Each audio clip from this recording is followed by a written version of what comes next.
A picture-perfect Friday night for baseball here at Durham Field under the lights for the first time in 2022 as the number 24 ranked Lenoir-Rhyne Bears riding an 11-game winning streak here in Hickory. Welcome the Georgia Southwestern Hurricanes of the Peach Belt, who have made the 6-hour and 20-minute trek up I-85 here to Hickory to take on the Bears in the first of three this weekend as LR looks to continue its best start in nearly 60 years. Eric Bach and Justin Hay, delighted you're along with us tonight. And Justin, Bears are playing great ball right now, and with Andrew Patrick on the mound tonight, there's no indication that that's going to stop. No, Andrew Patrick's been a great pitcher for the Bears for the last 2 years, and I'm looking forward to continue that tonight. And when he's on the mound, there's a lot of confidence in the dugout. Take a look at our team comparison between these two thus far. You see the records, Bears 13-1. The team average is best in the SAC at 352. That's top 15 in the nation. Georgia Southwestern 4-7. They've pitched it decently well this year, giving up only about 4.5 runs a game. But you see the 200 team batting average is why you see their record at 4-7 thus far. Yeah, they've had a pretty tough schedule. They've played Tampa. They've played some teams that are year in and year out really good. I think they started with Eckerd College down in Florida and played Auburn Montgomery as well. So have thrown it really well. Talking to Coach Ramirez before the game, I think he knew they were going to come in and pitch it well and expected that to be something they did. Speaking of starting pitching, let's take a look at our starting pitching matchup today. We mentioned Patrick. And Georgia Southwestern counters with Dalton Cameron, whose numbers are good as well. Only 2 walks this year in 13 2/3. Absolutely, and a stat I love as a former pitcher, somebody coming in and throw strikes, 13 Ks, 2 walks. Those numbers are going to play all day, and something the Bears are going to have to do is find a way to score runs. Patrick's actually 3-0. This is his 4th start of the season, but has only given up 2 earned runs in 3 starts combined. So you take a look now at our head-to-head position player-wise, and it's got to be Wade Kuda. I mean, 5'11", 8 home runs, is tied for number 1 in the country, getting on base nearly 60% of the time, 18 RBIs. But Anthony Angelino's hit 2 out of the 5 home runs this year for Georgia Southwestern and has been one of the few bright spots in their lineup. Yeah, it also leads the team in RBIs and total bases and hits. So expect to see things out of him, and he will be the catalyst for their offense. Obviously, it goes without saying for Kuda as we quickly take a look at our keys to the game presented by Fry Regional Medical Center. Pretty simple, limiting free bases for Patrick, which he's done really well this year. Bears have excelled getting to the bullpens of teams, especially here at home, and commanding the strike zone, always a must. Yeah, you could copy and paste that one for every game, right. And that's a key to victory every day in, day out. So the first night game of the year for LR. This is the first time, Andrew Patrick told me today, it's the first time since high school he's pitched at night. Wow. See those splits. And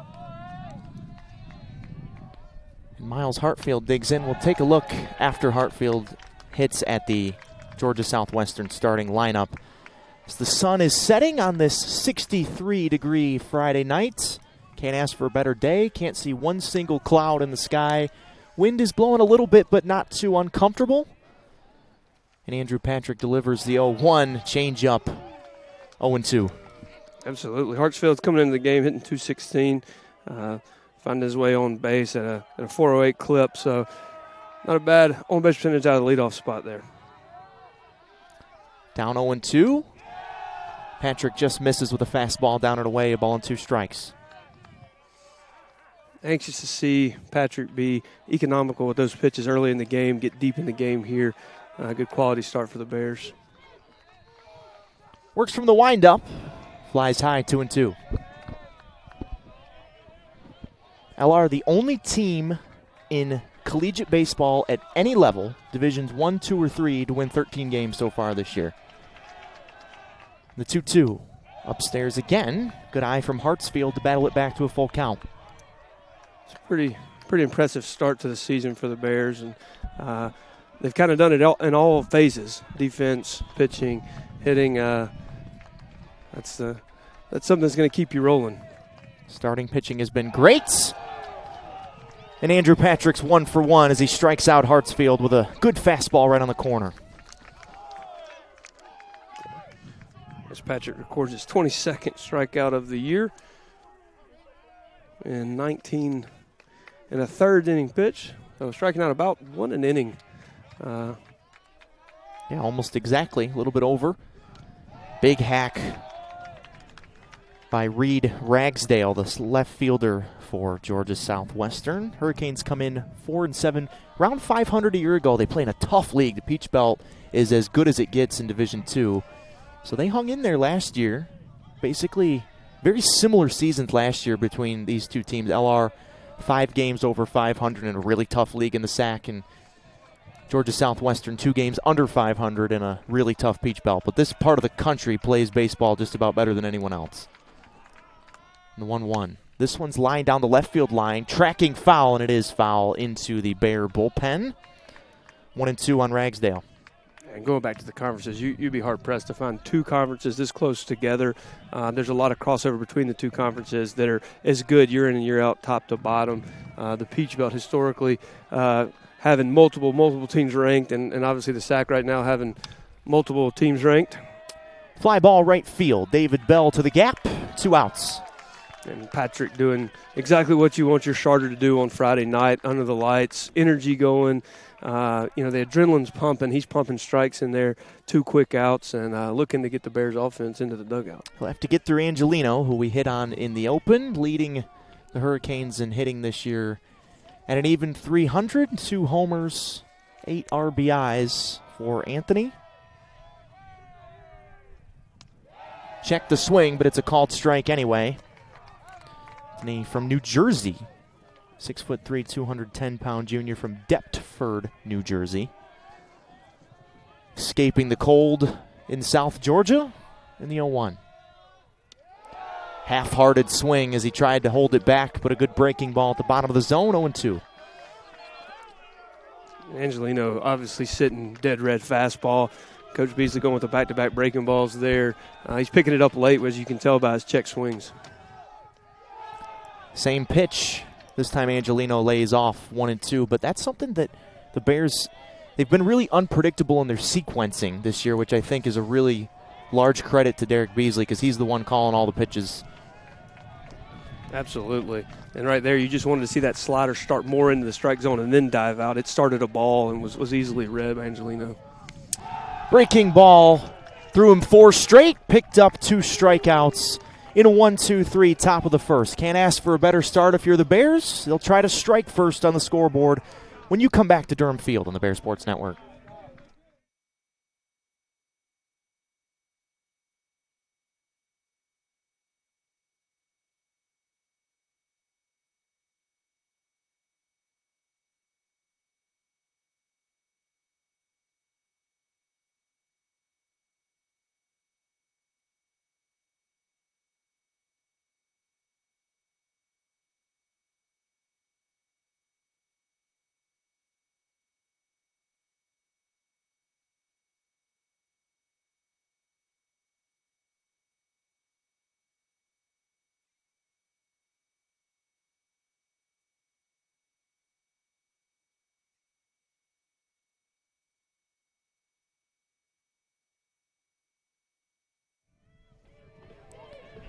Bottom of the first, Andrew Patrick puts up a 1-2-3-0 in the top of the first, and the Bears will send these 9 to the dish against Dalton Cameron.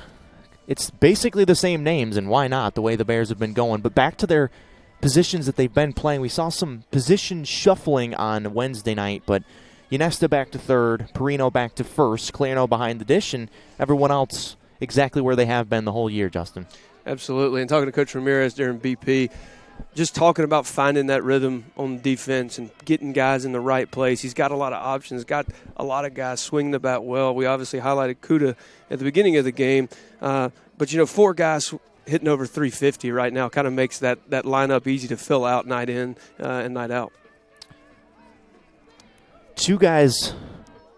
We got 2 guys over 400 and 2 guys over 500. Kuda and Atiles both over 500. Lewis leads the team in 10 games at 579. He's 22 for 38 this season. We'll see him in the cleanup spot in the lineup tonight. But if you're Dalton Cameron here, I'm not sure I'd throw Wade Kuda a first pitch fastball the way he's been going. If they got the scouting report, we won't see a first pitch fastball. I would expect to see a slider or a changeup. Mr. Kuda's hit a couple of home runs this year on first pitches. 3 of them, actually. 3 out of his 8. 2 of them were leading off an inning, and the third was on the first pitch of his at-bat. Starts him off with a fastball, but it's down and away for ball 1. I mean, if you can locate the fastball down like that all night and the umpire will give it to you, you'll have some success, but a little bit below the strike zone. Breaking ball at the knees. So far, so good for Cameron with his location at least. Ball and a strike.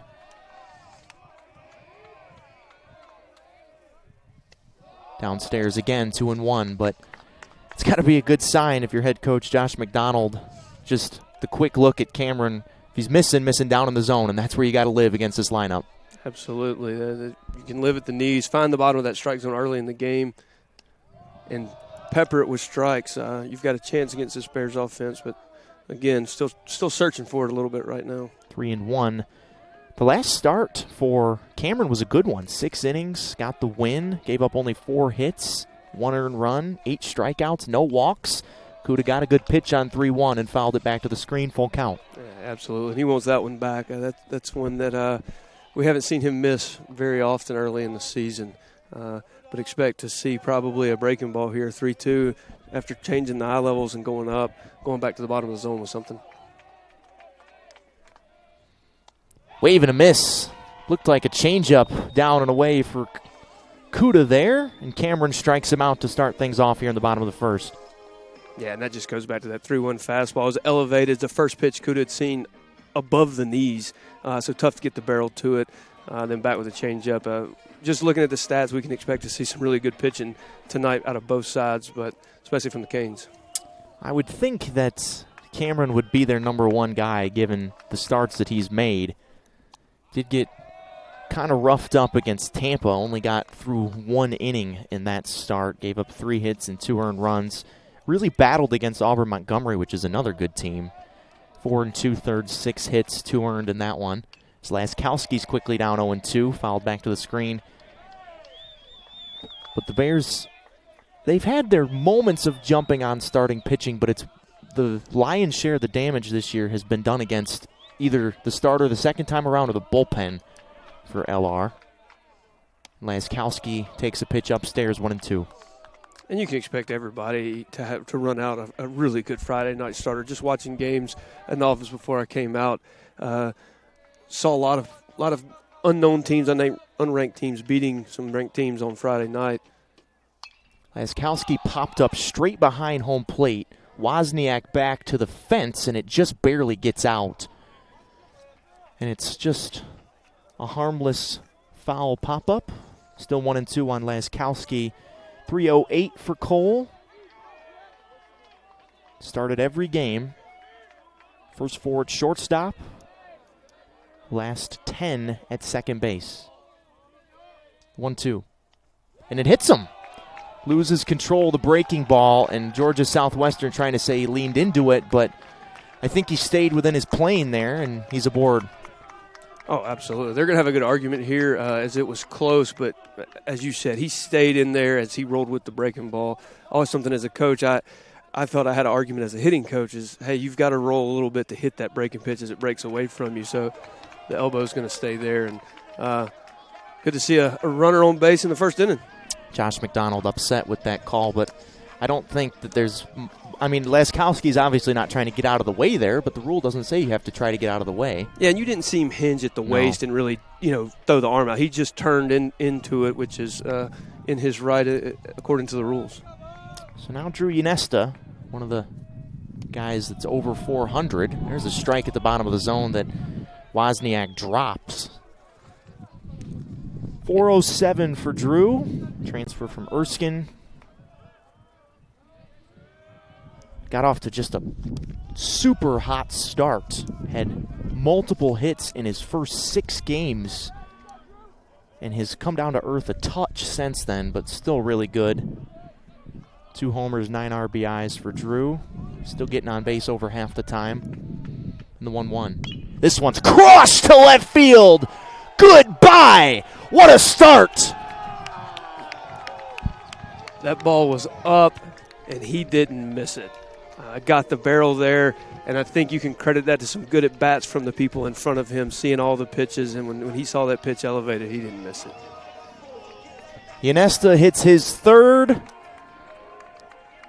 As they often do, you make one mistake, and you have to pay for it, and in the blink of an eye, it's 2-0.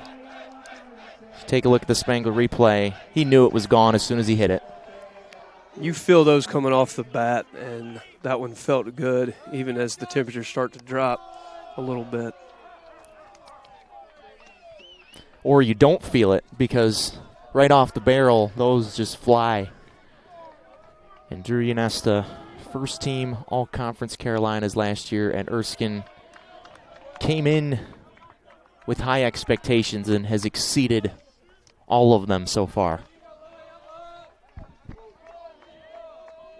Now Atiles waves and misses a breaking ball and is down 1-2. Lewis 579 in 10 games. 4 doubles, 10 RBIs. On-base percentage is over 60. Stays alive, 1-2. Both those breaking balls a little bit elevated in the zone. Look good to Lewis as they're coming up there, but tough pitches to hit. I think if he stays up there, that could be an issue tonight with the Bears. Fastball, got him on strike. So a good bounce back for Cameron after giving up the home run. He strikes out Atiles, and 2 gone. So Cameron strikes out the 2 guys that are hitting over 500 for the Bears, but gives up the home run to Ynesta. Baseball is a funny game.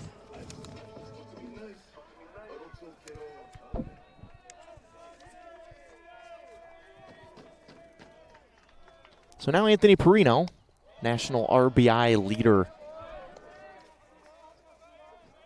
Says a lot about how your team's been going when the number 1 RBI guy in the nation is hitting 5th in your lineup. He's down 0-2, though. A couple of uncomfortable-looking swings against Cameron. Cameron's got some deception about him because when we've swung and missed here early, it's been kind of an ugly swing. Mm-hmm. Perino, not an ugly swing there, and a base hit to right field. Took an 0-2 mistake the other way, and the second hit of the inning for the Bears. Absolute great job of sitting on that breaking ball and just doing what the game gives you there, breaking ball down and away from him. Not trying to do too much. He got a little big on the first 2 swings and extending the inning. Extends it for Nick Clearno, who's been hot recently. Back-to-back games with 2 hits, 8 RBIs in his last 2, including a grand slam in the series finale against Shippensburg. Pitches way in the dirt, blocked by Wozniak, but an easy advance there for Perino on the wild pitch. Another runner in scoring position with 2 outs, and a guy that's really patient at the plate here with Clarendon leading the team in walks at 11. Gives a chance to add another one to the board, hopefully right here. Nick back behind the dish tonight after playing first base. This one's through the legs of Wozniak, and Perino up to third now. That one's probably a pass ball there. Close. Both wild pitches. Yeah, I'm surprised as a catcher you went that way because I know. The ball's in the dirt. He's got to get there. That's tough. He probably, in his mind, really thinks that's a pass ball on him. But it's tough to give a catcher who receives every pitch a pass ball on a ball in the dirt. 2-0 to Clearno. Up and in, 3-0. Mentioned the walk leader. I don't know if it was you or Anthony Brown who was on. We were talking about this. It's a little counterintuitive to his personality, Nick's, as he takes a strike, for him to be so patient at the plate. You know, he's all about just rah-rah this and is one of the big cheerleaders on this team. But he's so patient in the batter's box, which is what makes him so good. takes strike two. But both of those strikes there from Cameron are just not the pitch he's looking for, and he's happy to watch it go by. 3-1 count, that's a tough pitch to swing at. But Clarendon gets a good look at the strike zone behind the dish. Right. Kind of understands it from a catcher perspective, so translate well. Pops it up right side.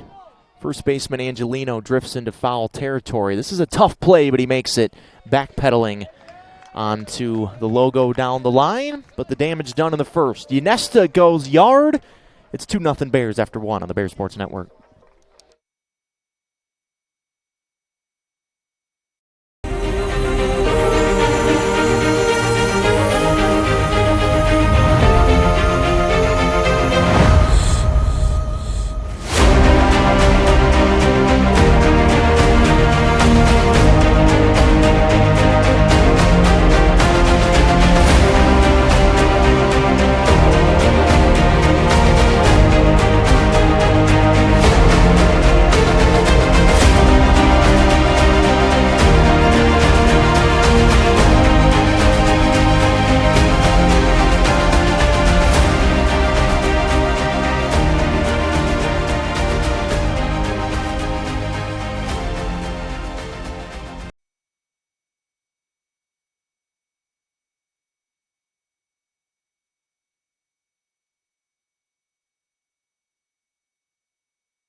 Back at Durham Fields, we missed this in the first inning, but we'll take a look now at the Georgia Southwestern starting lineup here against Andrew Patrick. Hartsfield, Ragsdale, and Angelino set down in order in the top of the first. So Wozniak, Skelton, and Foster coming up here in the second. Josh Newton, Matthew Mamatas, and Ryan Smith round out the 9 for the Hurricanes.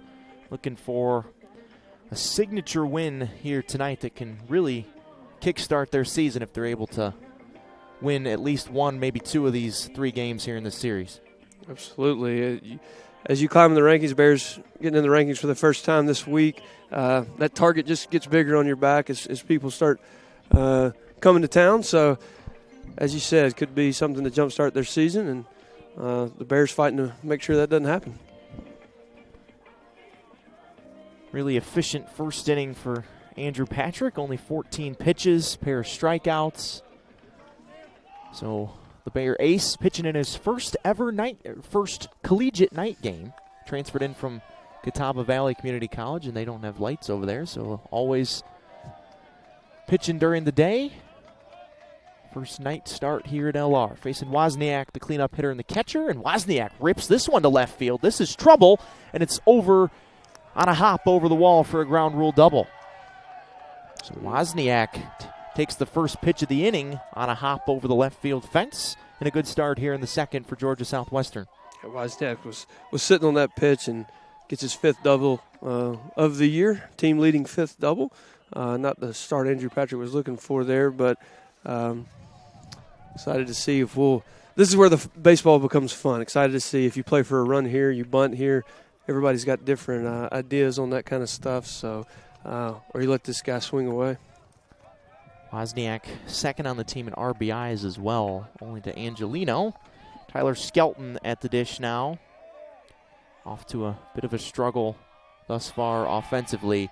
Got to think probably a bunt coming here maybe? Well, that's why you saw the inside move there from Patrick, was to check to see if the hands would break. I didn't see him on the break there, but you never know. He might be trying to bunt for a base hit with no outs before he goes for straight sacrifice. Ynesta even with the bag at third. Perino back at first. No square. Pitch misses upstairs for ball 1. And looking at the stats this year for the Canes, they've only got 2 sac bunts on the year. So maybe not been in that situation, but here with no outs, Patrick with a good breaking ball might be just trying to hit something through the right side.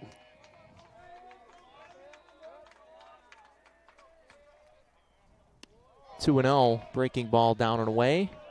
But still pitching backwards here. I don't think, it's the second inning. It's not like they desperately need this run after Ynesta hit a 2-run home run at the bottom of the first to open the scoring here today. Absolutely not on needing the run. challenged him with the fastball upstairs, and he fouled it off 2-1. But with their pitching stats and Patrick on the mound maybe not giving you a whole lot, love to, you could argue that you want to see this game stay close, and an answer right here could really bring the momentum back your way. For sure. Iniesta back a couple steps now behind the baseline. The 2-1 is a fastball grooved in for strike 2. Man, the way Coach Beasley works the pitches, you see a lot of people take fastballs that normally you don't take, but they've pitched backwards so much in hitters' counts that it's surprising to me how many fastballs are taken in those counts. And the 2-2. Another fastball. Skelton wisely holds back. Full count.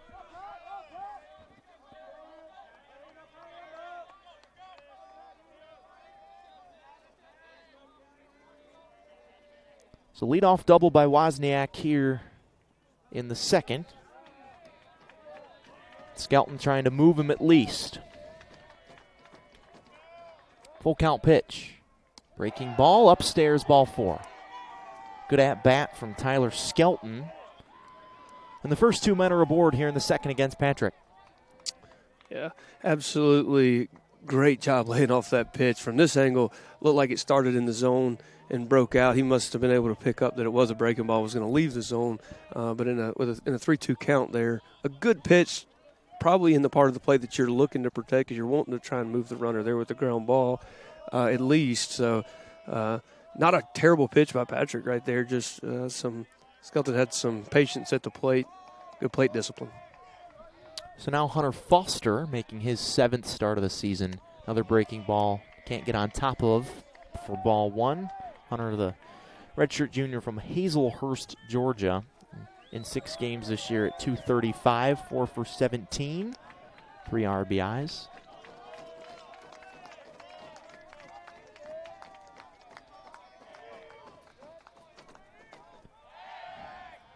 So now, maybe a bunt here?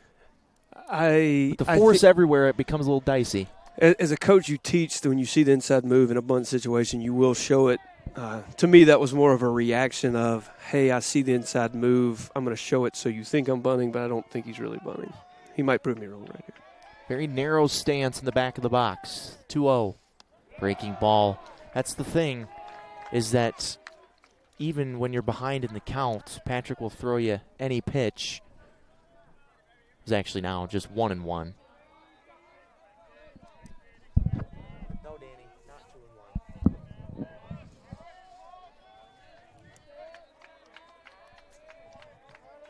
And the 1-1. Perfectly placed fastball, bottom of the zone, away from the righty Foster, 1-2. Toughest pitch to hit in baseball. Fastball well located on the outside part of the plate down at the knees. Unless you're looking for it, it's a really tough pitch to get to barrel to. You see the outfield shift to their left with 2 strikes. Kuda in center, Stober in left. And the 1-2. Downstairs, good block by Clarno. Everyone stays put, 2-2. Again, a breaking ball you wanted to see catch a little bit more of the zone at first, just to entice that swing as it dives out of the zone.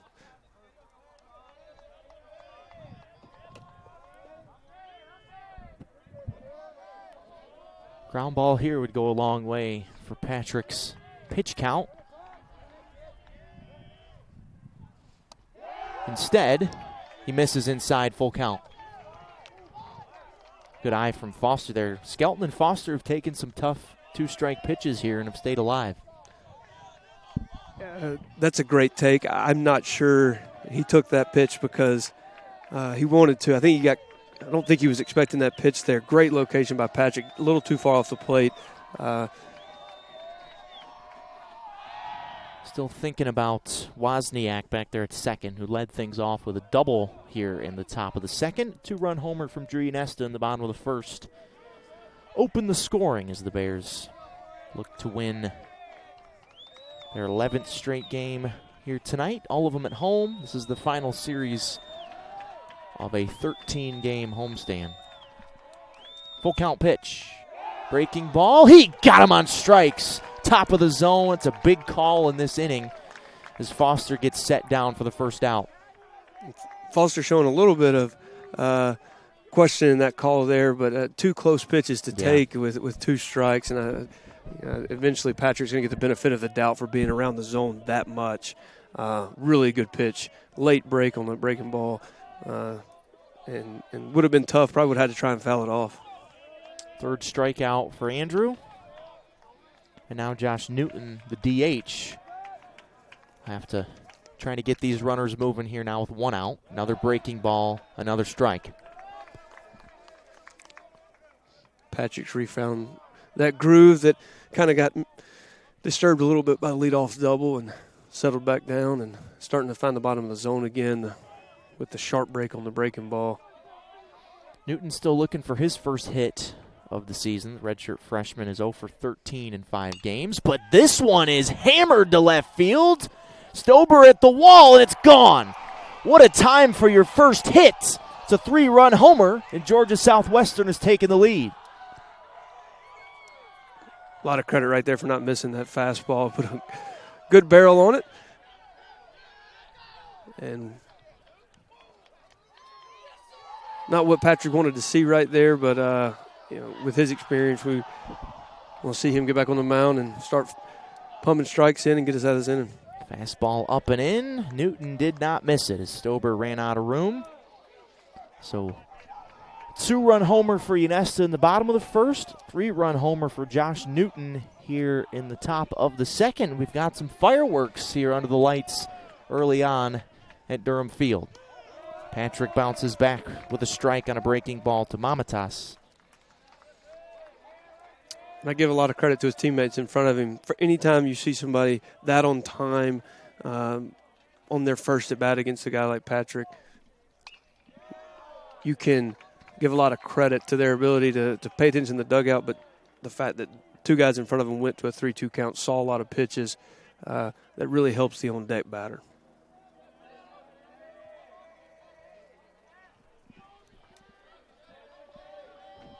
Oh, 0-2 on Mamatas. Touch off the plate, 1-2.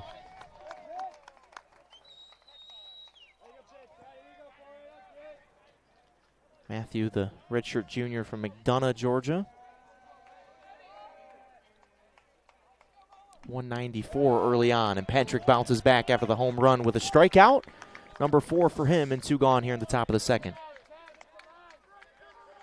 So important to see pitchers bounce back after giving up a home run. It just shows the type of composure that Andrew Patrick has on the mound. Those things happen. The ability to flush them, the ability to get back in there, get back on the mound. This is a 9-inning ball game. There's a lot of baseball to be played. It's limit what's next. Ryan Smith, the 9-hitter shortstop, waves and misses for strike 1. Ryan's started every game this year at shortstop. Off to a slow start at the plate, only 5 for 33. 15 strikeouts already. And is quickly down 0-2.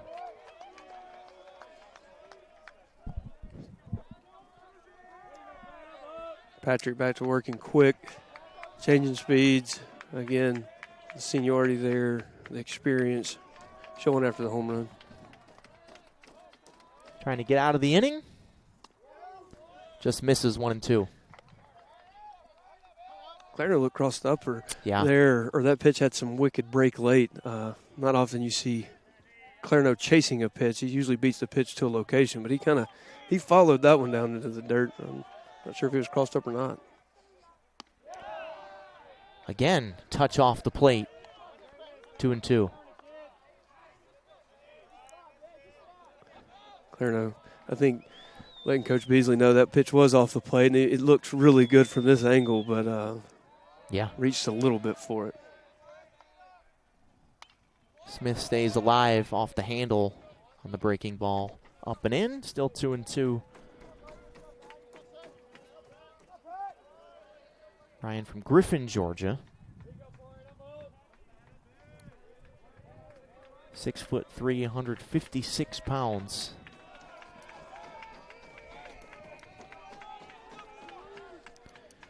time called.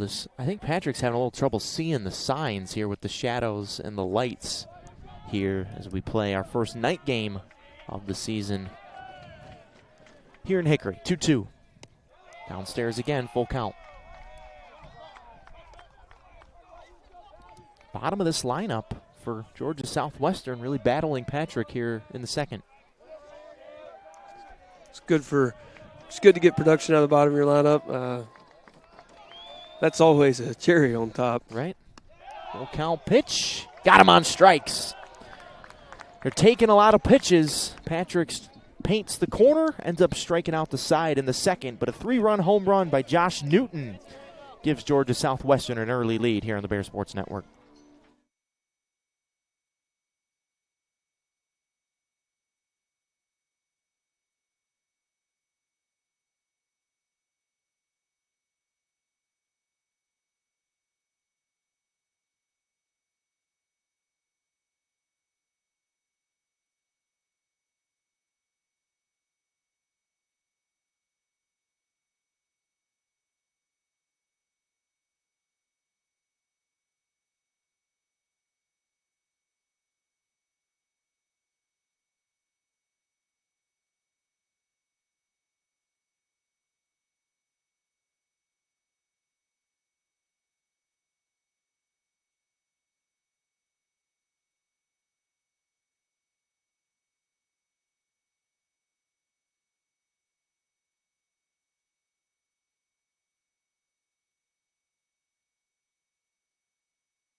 Two home runs in an inning and a half thus far here at Durham Field on the Bear Sports Network, presented by NBA Roofing. Eric Bach, Justin Hay, delighted you're along with us. 2-run homer for Drew Yanesta in the bottom of the first opened the scoring, and then a 3-run home run for Josh Newton of Georgia Southwestern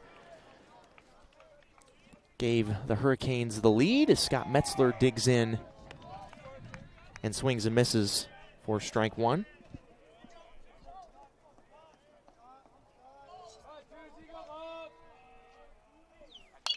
Metzler grounds this one left side, picked up by Skelton deep in the hole, sidearms it to first, and gets Metzler by a step as we're fixing our camera there for the first out. So Metzler retired. Bears haven't had to play from behind a whole lot this year at home. Trying to bounce back after the lead was conceded here in the top of the second. And Bryce Stober swings at the first pitch and fouls it back to the screen for strike one.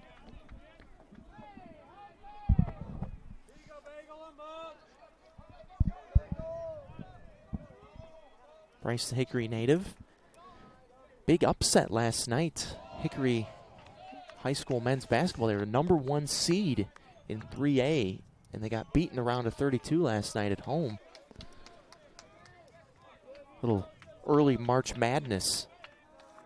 262, and a guy that's usually around that 300 mark, but a guy that Coach Ramirez really wants. A situation here after the 3-run home run, just got to find a way to extend the inning here.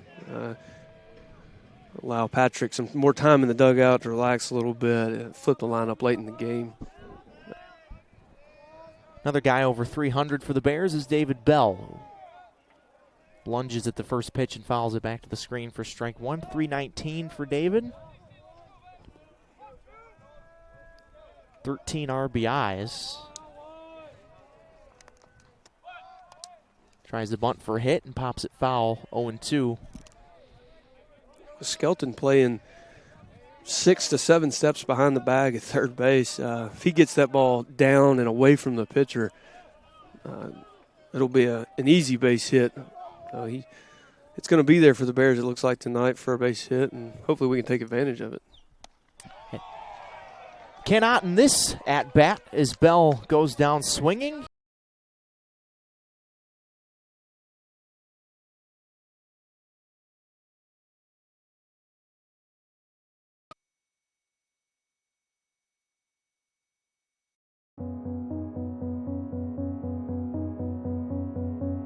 I'm Rob with Center Street Eats. We're located at 2250 North Center Street in Viewmont. We offer fast dine-in, carry-out service. Usually your prepared meals at lunch from 11 to 3 are ready within 5 minutes. Center Street Eats also offers prepared meals and snacks, protein bars, smoothies, and so much more. We can accommodate most allergy restrictions and can adjust our weekly menu to comply with the most current trending diets like keto and paleo. Street Eats has helped fuel the sports programs at Lenoir-Rhyne for over 10 years now. We work with every program on campus, and we look forward to working with them again.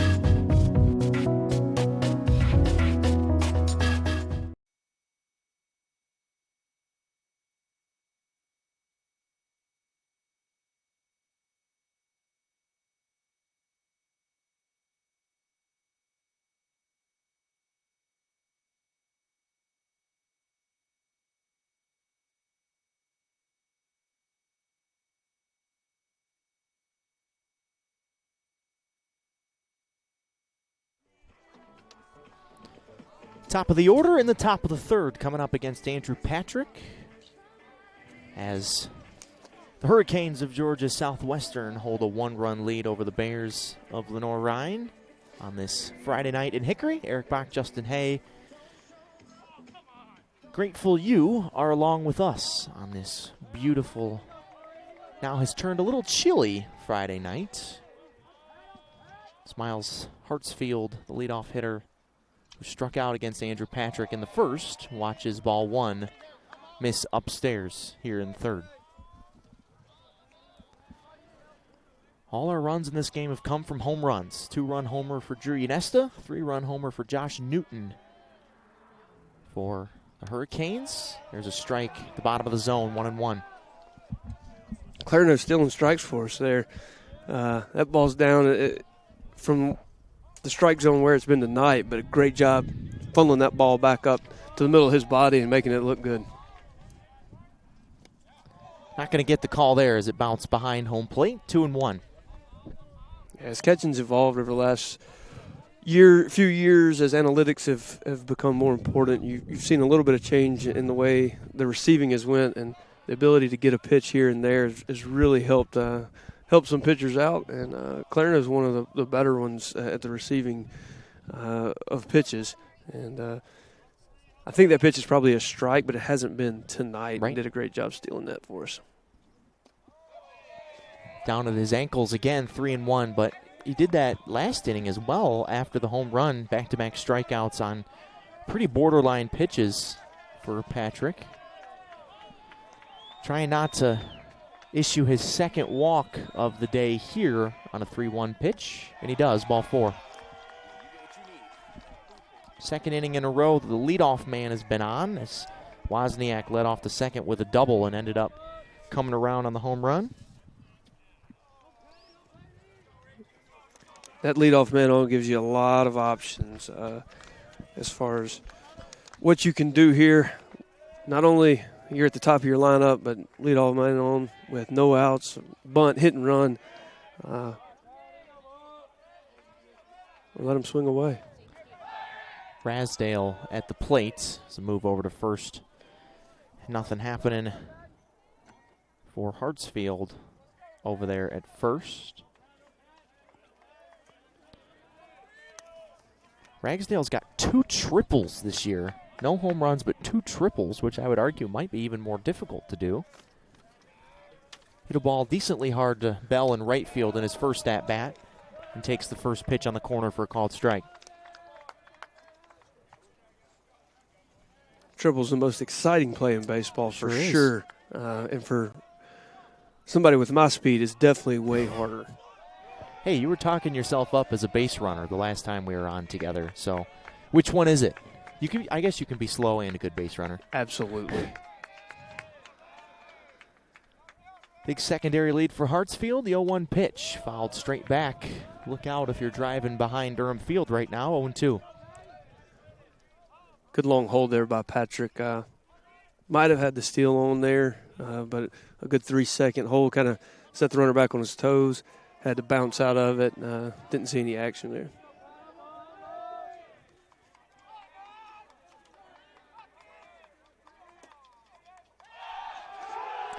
Did they get him? They did not. Almost. Perino can't believe it. But he's having some words with the field umpire. It was very close either way. I'm going to disagree with Perino there. I think he was safe, too. I think he was safe from our angle. He's got a lot closer view to it, but the umpire's got the same view on this side of the base. Hartsfield fakes the steal. This one's ripped to center field. Kuda back, looking up, and makes the running, leaping grab in deep right center field.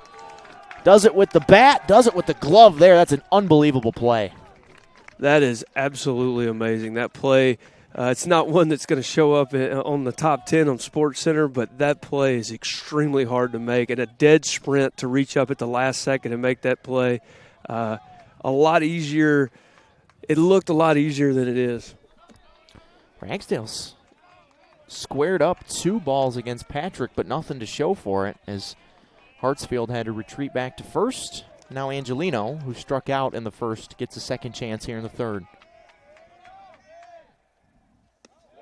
Big hack and a miss. Looked like he was sitting fastball and missed down, and the pitch was down at his ankles. Didn't really have a chance. And that's what you want your 3-hole hitter to do there. Sit fastball, see the pitch up, take a good swing at it. And if it's a breaking ball, tip your hat and move on to the next pitch. Might see some action at Hartsfield right here. Yep, you were right. Safe again as he's leaning off of first base. But back in there safely.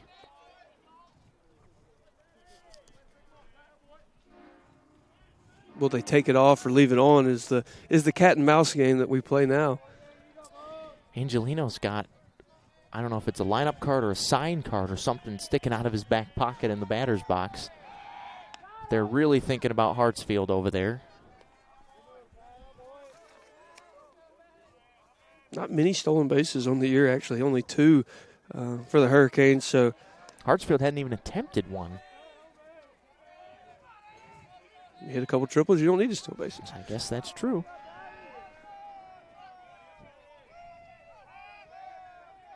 Stays put here. Patrick misses way high.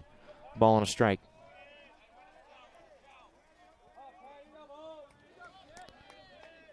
Outfielders are almost in no doubles, just a couple steps off the warning track, playing things in front of them. Helped Kuda get to that ball, how deep he was playing. Because that had extra bases written all over it off the bat. Way behind that fastball is Angelino, 1-2. I think Angelino sitting breaking ball there.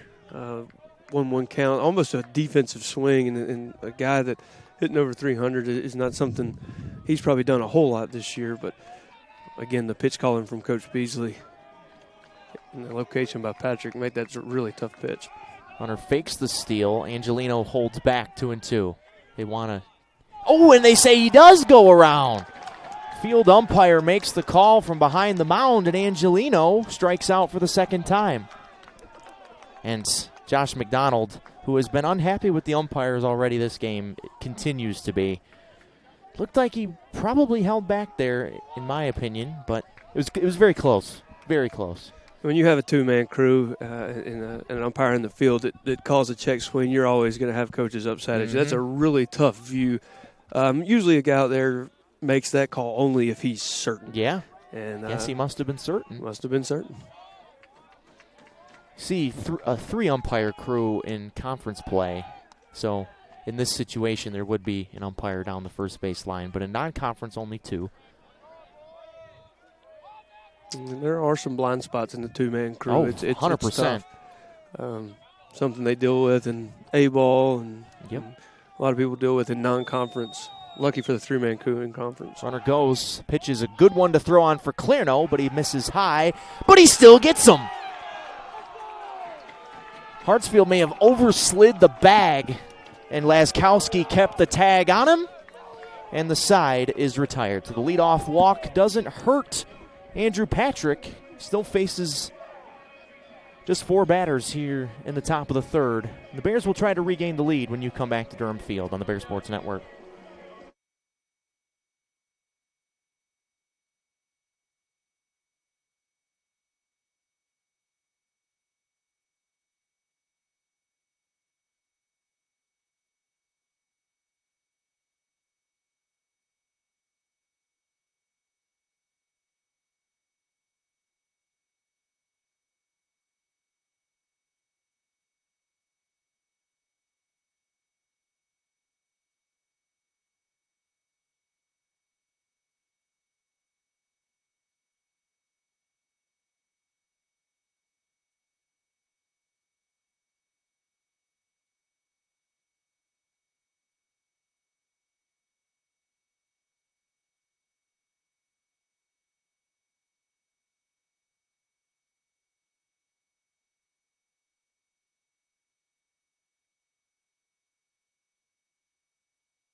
between innings, Josh Mcdonald continued to just rip into the umpires, and I think he was like officially warned. I saw the umpire write something down on his scorecard or on his lineup card. So I think that McDonald's rope, at least with the umpires, is basically used up tonight. So he's still in the game, but the umpires, I think, have heard enough. Bears down a run, top of the order coming up, and Kuda swings and misses the first pitch against Dalton Cameron, who really, after his team gave him the lead after the top of the second, mowed through the bottom three in the Bear order in quick order last time. But Kuda up the middle after making a great play defensively last inning, gets the Bears started offensively here in the bottom of the third. Exactly what the Bears need right there. Leadoff man on, get some of the momentum and really break up the rhythm on the mound as the energy is returned to the dugout, and leadoff men on always makes for some excitement. Laskowski at the dish, got hit by a pitch and came around on the Unesta home run, was way late on that fastball and shot it over our heads. My partner a little jumpy up here. That ball came off the bat at the exact right trajectory to be real bad for us over here. And I'm all about protecting myself. Amen. 0-1 pitch to Cole, right side and through for a base hit. Kuda stays put at second. Back-to-back singles for the Bears here in the bottom of the third. Getting a little mojo back, trying to tie or take the lead here early on.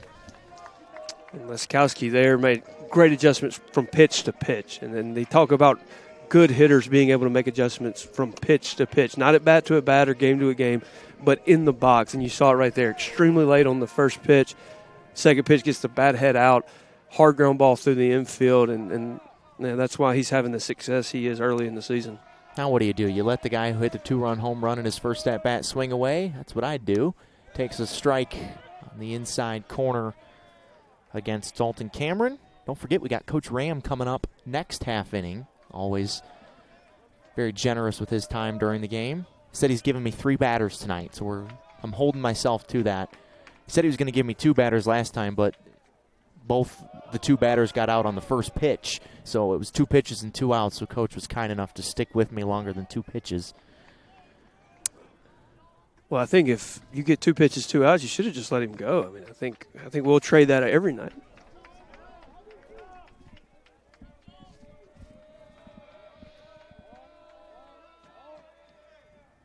Unesta chopper left side. This could be, and it's foul, just outside the bag. That was almost trouble for the Bears as Skelton, the third baseman, could have just stepped on the bag and maybe gotten at least 2 outs there.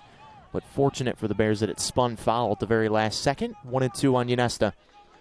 Skelton, a really heads-up play there. Yeah. Because if he charges that ball hard and catches it in front of the bag, he has no chance for an out, in my opinion. Well, he might have been able to step on third, but Kuda was close. Well, I mean, for him to catch that ball in fair territory, he was going to have to be 3 or 4 steps in front of the You're bag, right. and he did that play. Has no so the patience to stay behind the bag and let the ball go foul proved good for the Hurricanes. Yeah, that was a smart play. Unesta stays alive as he lunges after that one, and it disappears into the night. 1-2 still on Drew. Hit his 3rd home run. Drove in runs number 10 and 11 on his season here in Hickory. CPL champion with the Savannah Bananas over the summer. He and Clarno teammates on that team. And the 1-2 again. Way high, 2-2. I think you can credit that elevated fastball to Kuda at second base. Is right as the pitch was started, he jumped and flinched, and I think that caused a rush delivery there. Cameron coming off a really strong start. 6 innings, only 1 run allowed last time out. He's given up 2 here so far as the Bears try to draw back even. 2-2 to Unesta. Line drive, right side. Coming in and grabbing it is Foster, and everyone will stay put. That's in the gap. It rolls forever, but right at Foster in right field for just a loud out number one. Good swing, hard hit ball, quality at bat. Just happened to be right at somebody, and give Foster a lot of credit. Closing speed on that one. I thought that ball had a chance to top spin down, but just kind of hung up, and he was able to cut it off. So now it's Tilles, who struck out in the first. Back-to-back singles for Kuda and Laskowski here to lead things off in the bottom of the third. Puts men on first and second, and Tilles watches ball one upstairs. Probably not the guy you want to do this, but there's a base hit down the third base line just waiting to be had. Yeah, Skelton's way back, practically in the outfield. Instead, Tilles up the middle, picked up by Mamatas, and he turns a double play. Hard hits, but perfectly played defensively by Georgia Southwestern, and the Bears, after getting the first two men on base, cannot tie things up here in the third. We're through 3-2 Georgia Southwestern on the Bear Sports Network.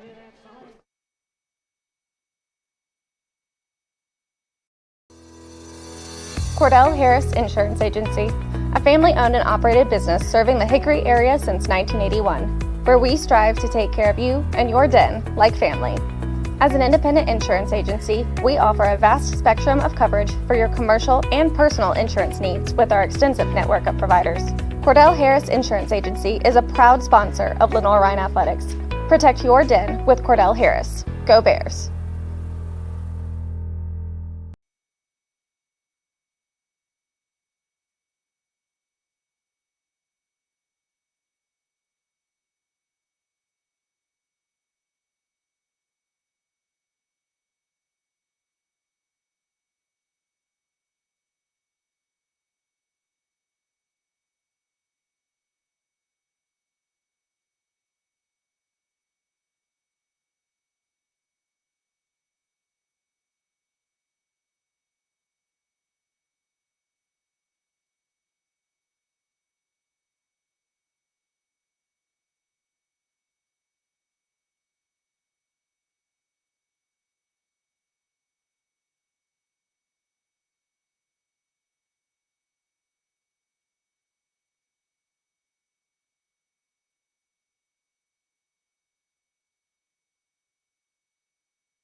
Top of the fourth inning here at Durham Fields.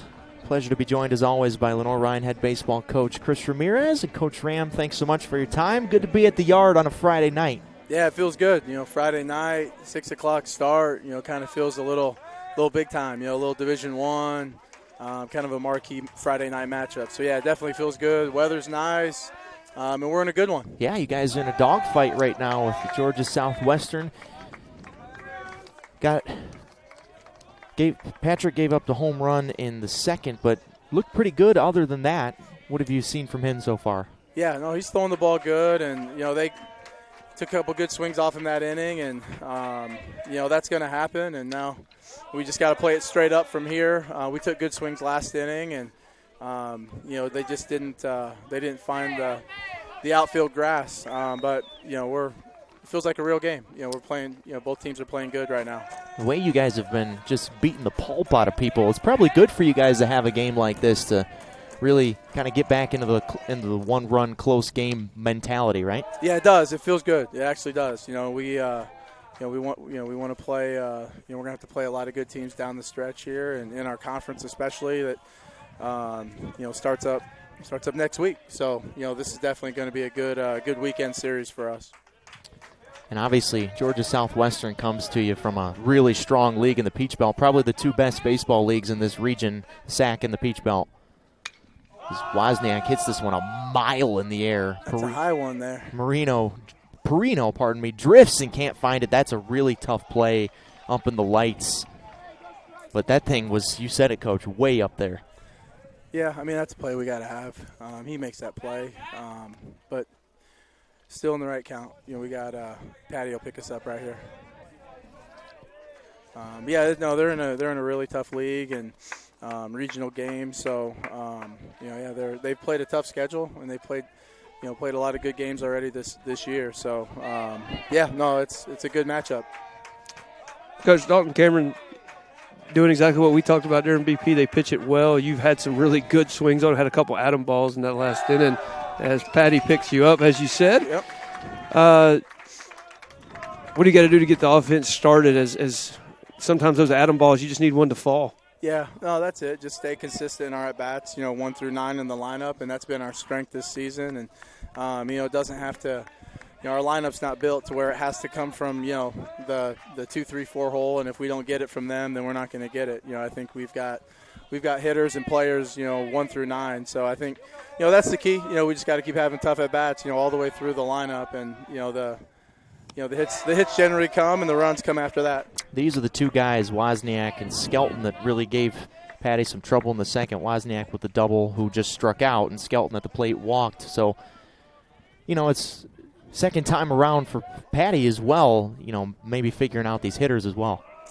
Yeah, that's that's the one of the interesting battles in baseball. That first who settles in first. Is it the pitcher? Is it the hitters? And I think it's probably a little bit of both. The pitchers are always trying to settle in, and on defense, everybody's trying to make that first play and get the ball and get the first one out of the way. And offensively, same thing. Everybody's trying to get that first hit or have that first tough at bat. So they can keep it going. So yeah, hopefully Patty's been he's a horse. He's one of those guys that usually gets better as the day goes. Back-to-back strikeouts, both looking here, Wozniak and Skelton, and 2 outs. But, Coach, just tell me about the vibes right now around the team. Obviously, the energy's big tonight, playing under the lights for the first time and stuff. But you guys have won 10 games in a row. Just talk to me about the team's mentality right now as you guys are into the top 25 for the first time in 5 years.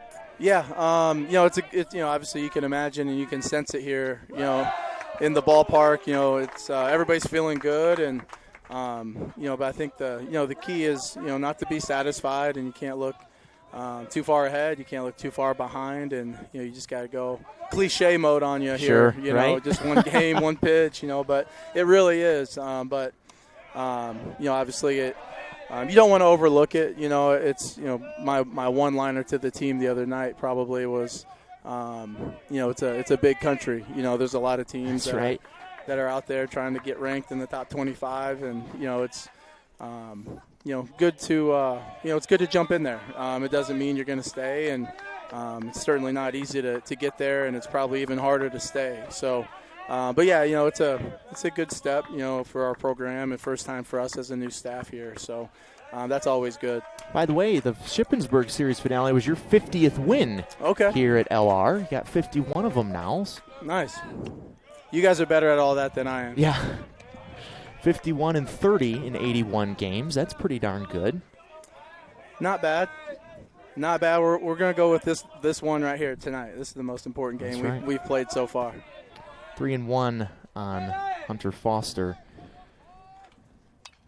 Foul back, full count. You said you were giving me 3 batters tonight. Hopefully Patty can hold us in so you get the whole inning. Yeah, no, for sure. He's stretching this one out for you guys. He went full. He went full for a little extra airtime for us. He wanted you to get all your cliches in before we got off. I should write a few down to make sure I get the good ones in for you guys. That's right. Make a list. Full count pitch coming. Fouled off. Well, you got the unofficial assistant coach up there with you on the mic with Justin Hay. He's a big time baseball guy, so I'm sure he's got a lot of those cliches ready for you. Oh, we've knocked out about half the list so far through 3, so we got to kind of stretch it out through these last 6 innings. This one's to center. Kuda, who made a really good play last inning, makes another really good play. Right? Big field out there, Coach. It's a big field. Thanks, Coach. All right, guys. 3-2 Georgia Southwestern as we head to the bottom of the 4th. Always appreciate Coach Ram's time on the Bear Sports Network.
Glad we got through our 3 batters there with Coach Ramirez. Andrew Patrick sets down Georgia Southwestern in order. We head to the bottom of the 4th with Perino, Clearno, and Metzler coming up.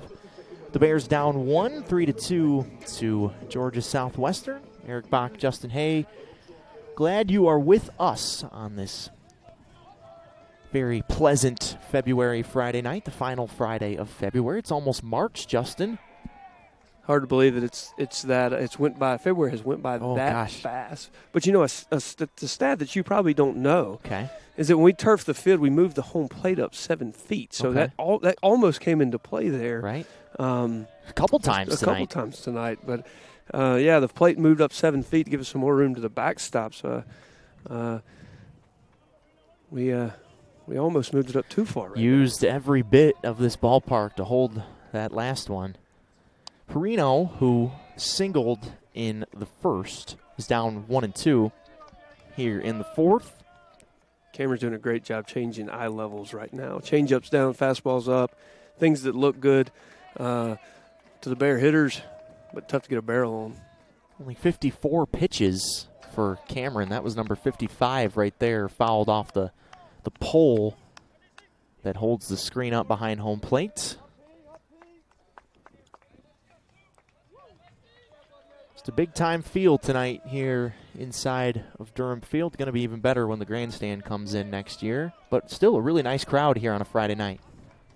Absolutely. It's chilled off just a little bit since that sun ducked down behind the trees. But absolutely the lights being on just bring a different feel to baseball as we roll into spring. Got up to 70 today. Yeah. BP there was a different energy about it. And as we head into March. We were sweating over there at La Crosse. 2-2 to Perino. Barely stays alive as Wozniak can't squeeze it. Cameron's changeup is getting better as the night goes on. His arm speed is exactly the same on his fastball, which makes it really deceptive and gets a lot of depth to it at the plate. Chin music there, full count. When you can keep the arm speed the same on your slider or your changeup as it is your fastball, and the hitter doesn't get that tip early, makes it that much harder to hit. And Perino called strike 3. Put the bat down, was ready to go to first base, but gets punched out. 5 OPS over 1,000. So his campaign is off to a great start, 2-2. Bernie finally does. Halton trying to put together his second quality start in a row. If I'm the pitching coach here, I'm calling a pitch out. I think Cameron can handle a 2-2 count. Metzler checks the swing. Did he go around? He did not. And I was waiting for the reaction out of the Georgia Southwestern dugout, and it's the same. I did think he held up there. It was really close, just like the last one was. Well, that's the exact same call that got Coach Mcdonald mad the first time. So he wanted that as a makeup call, I'm sure. Oh, yeah. Bryce struck out in the second. Big spot here, trying to get at least the tying run home. 77 pitches for Cameron now through 3 2/3. They've really gotten his pitch count up in this inning as Stober fouls the first pitch off, trying to bunt it for strike 1. Breaking ball that I think Newton knew was a strike, but just had to hold the swing back for the second strike. When Andrew Patrick's at his best, that breaking ball is breaking late, like inside the dirt. Same thing there. Newton goes around. Clearno tags him to complete the strikeout. 9 strikeouts for Patrick, ties a season high. And I'm talking about the late break, and that the bottom falls out of that one. It goes about 56 feet. And got the check swing there, but it's still a sharp break. Is when Andrew Patrick's at his best, it's really tough to tell the difference from his fastball and his slider until it gets to right where the grass meets the dirt here on the turf. Right. I still call it the dirt because that's just what I'm used to saying. Mamatus takes a strike. He's one of the 9 strikeout victims thus far for Patrick. That's just that. a Mississippi-educated guess. All right. 2-1 pitch to Smith. Low, 3-1. Don't want to walk the 9-hitter with 2 outs here. Especially Smith, that has struck out 16 times already this season. And Gets out of this inning. That's something that in the 7th, 8th, and 9th can really, again, get you back to the top of the order. Just one or you extend the inning once or twice throughout the course of the game, and that getting back to the top of the lineup in the 9th could prove important in a tight ball game. Third trip through now as Hartsfield digs in. Strikeout and a walk for him. Called strike on the corner. That was the 84th pitch for Patrick. So if you find to tie or take the lead in the 5th when you come back to Durham Field on the Bear Sports Network.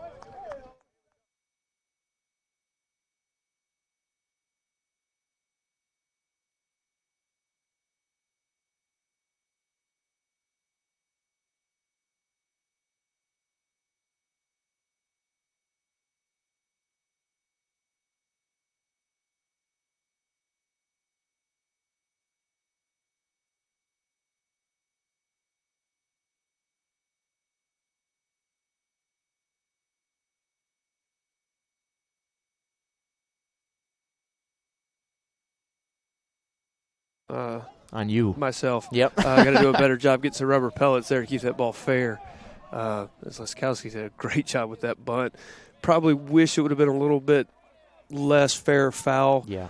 A little bit more, it's not a sacrifice bunt. You're not looking to get it close to the line. When you're bunting for a base hit, you want that. That's exactly what you want. Still bunting with 2 strikes, pulls it back, but the job is done as Kuda moves up. Great jump on the ball in the dirt. And now Laskowski can swing it with 2 strikes. And I joked with Coach Ramirez the other day about the bunting, and I said, the way your team's swinging it, I think they're doing that on purpose just because everybody wants to swing. They checked the swing for Laskowski, and they said he did not go around, which I agree with. No, he pulled back. Yeah, definitely he pulled back. I think the Georgia Southwestern dugout's just looking for some things to be mad at the umpires about. But now Kuda second is the go-ahead run here in the bottom of the 5th. Laskowski lays it down. This time it stays fair, and he's safe. Perfectly done by Laskowski as he gets back to the bag. So it was a roundabout way to get there, but he reaches on a bunt single. And Kuda moves up to 3rd, and now Ionesto, who already has a home run tonight, has an RBI chance. And Laskowski shaking up a little bit on that, but a lot of confidence in your bunting ability to take that ball with you and just a foot race to the bag there. You already had moved the runner up and then just icing on the cake that. Is this the end for Dalton Cameron? Josh McDonald still giving it to the umpires. This might be a reason for. Oh, they are making the pitching change. I haven't seen him signal the bullpen, but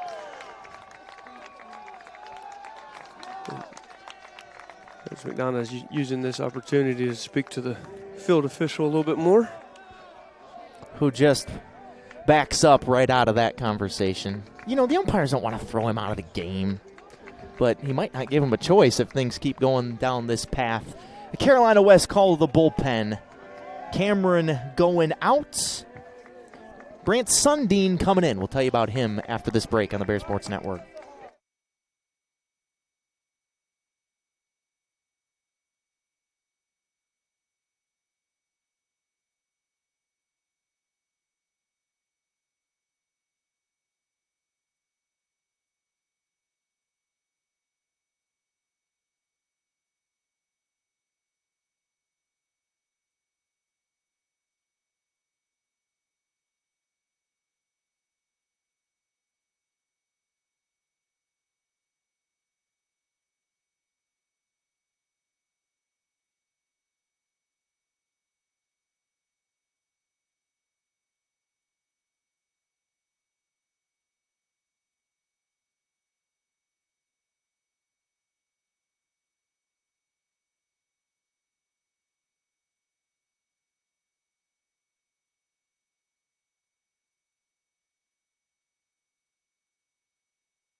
Our first Carolina West call to the bullpen tonight brings the redshirt sophomore Brant Sundin onto the hill for the Hurricanes of Georgia Southwestern. 5th appearance of the year, 5 2/3 logged, 3 hits, 2 earned runs. The ERA north of 3.5, or pardon me, south of 3.5. So he's been good out of the pen so far for the Hurricanes, and in a bit of a sticky situation here. Tie ball game, nobody out, runners on the corners with the heart of the LR lineup coming up. And Justin talked about in the open, one of the keys of the game for the Bears is get to the bullpen, and they finally do here as they chase Cameron with 8 hits in the 5th.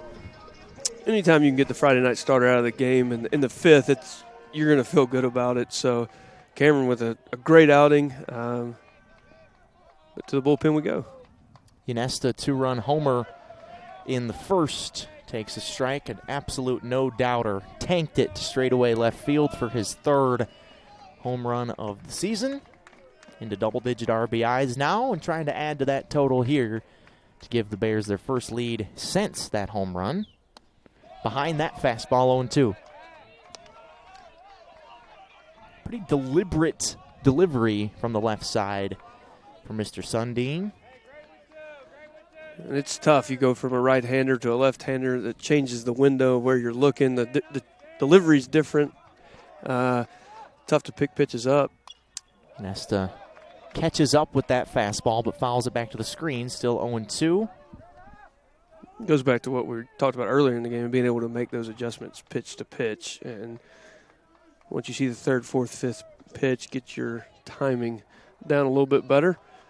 Sundin, 2 scoreless innings, or 1 scoreless inning each in each of the last 2 games for the Hurricanes, including against Valdosta State on Tuesday. Gave up both of his runs in the same appearance against Tampa, and that was a longer outing, 2 2/3 against the Spartans.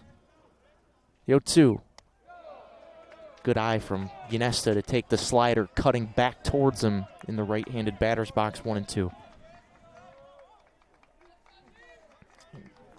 I thought Joshua Lanham, when he was on the broadcast the other day, gave me some good insight about why these transfer hitters have been so effective, and that was one of his points, is that they're so good with 2 strikes, not only fouling off pitches, but taking pitches that aren't in the strike zone. And obviously a lot of experience in college baseball for guys like Ynesta and Perino were the 2 that came to mind, the 2 transfers. This one hits him as he tosses the bat back towards the third base dugout. So a mistake there for Sundin on 1-2. Loads the bases for the cleanup man, Luis Atiles. This is a situation you want to be in here. Bases loaded, no outs. And your cleanup man at the plate. That's like the ideal scenario, right? That's exactly right. And Lewis, a guy who's started off pretty well. Yeah, you think? 579? Is that pretty good? That's pretty good. 0 for 2 tonight, though. Hit into that double play. Hit the ball right on the screws. But Mamatas out there at second base had him played perfectly. Just grabbed it on a hop, stepped on the bag, and easily turned the double play. Big spot here for Mr. Atiles. It's the first pitch, maybe a 2-seamer or a changeup, misses off the plate for ball 1. 10 RBIs, 22 for 40 this season for Lewis.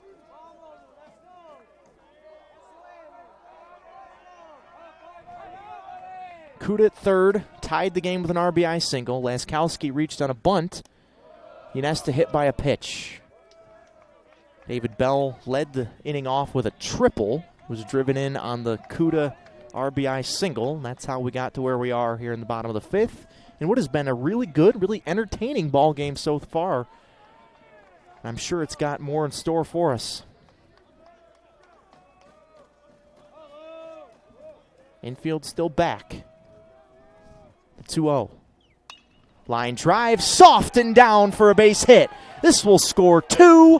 Atiles comes through again, and the Bears are back in front. Got jammed a little bit on that pitch, but was able to get it out there in the outfield. And great job by the runner at second base, realizing that ball was down and taken off. Not a ball you could go first or third on, but still in a great position here with the Bears where you've got a lot of options, bunt. But you just see as you were talking about earlier, as the Spangler replay shows us here, great jump at second base. Or you don't score there, but the seniority and the number of at-bats that some of these transfer hitters have had, and not letting the situation be too big. Lewis took 2 decent pitches early, didn't try to force anything, and flipped one in the outfield there. So now the final line on Cameron, 4+, 8 hits, and both of those earned runs charged to him as Perino checks the swing and shoots it foul, but a bit of a mistake there on the first pitch for Anthony to go after one down at his ankles. He's 1 for 2 tonight, single and a strikeout.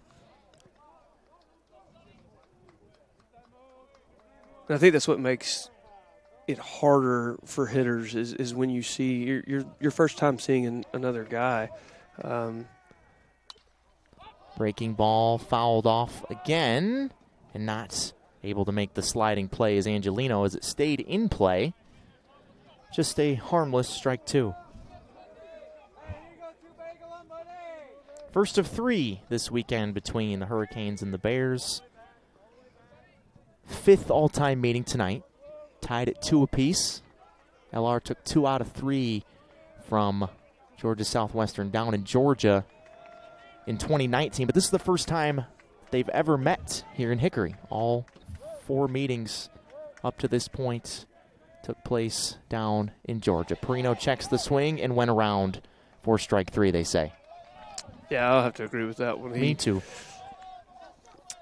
And home plate umpire not even asking his partner on that one, which I don't think he needed to. Took matters into his own hands there. I thought we were going to check it, but the right call is he went around there. But you can only imagine the sarcastic cheers that would have come out of the Georgia Southwestern dugout had they checked that swing, and the field umpire would have rung him up. But the right call either way, in our opinion. Now Clarno.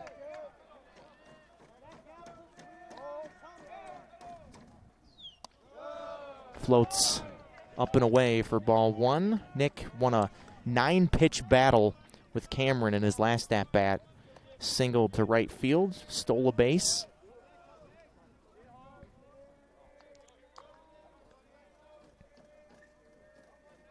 Ynest at second, Tatiles at first, just drove in the go-ahead runs. And Ynesta back into second base, standing up. Not much of a lead back there. It's better to see the Bears let Clarno swing here, so not expecting to see a whole lot of movement on the bases. He does swing and lines a base hit through the left side. Ynesta digging home. They won't even try it. RBI single for Clarno. It's a 4-run 5th inning, and all of a sudden LR's doubling up Georgia Southwestern at 6-3.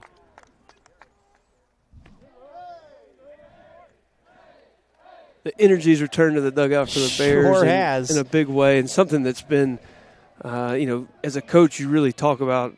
We talked about winning the middle innings, but the Bears have this whole season have been able to kind of stay on the same plane. You try not to get too high or too low, but they keep the energy pretty high in the dugout all the time. And it might dip a little bit, but it stays at a high pace, and they're rocking underneath us right now. 14th RBI of the season for Clarno, which is 3rd on the team. Metzler swung for his first home run of the season there and missed for strike 1. Metzler, a guy I know that had it really impressed the coaches in the fall and early in the spring. Yeah. And Coach Ramirez expects to get going. Not that he's having a bad spring. No. Compared to some of his teammates not having, he's not hitting 570 until he's Yeah, it's not really fair to compare people to that. But Metzler also really impressed the coaches on the mound in the fall. He hasn't had much success on the mound here in the spring in very limited action, but throws it, mid-90s with the fastball.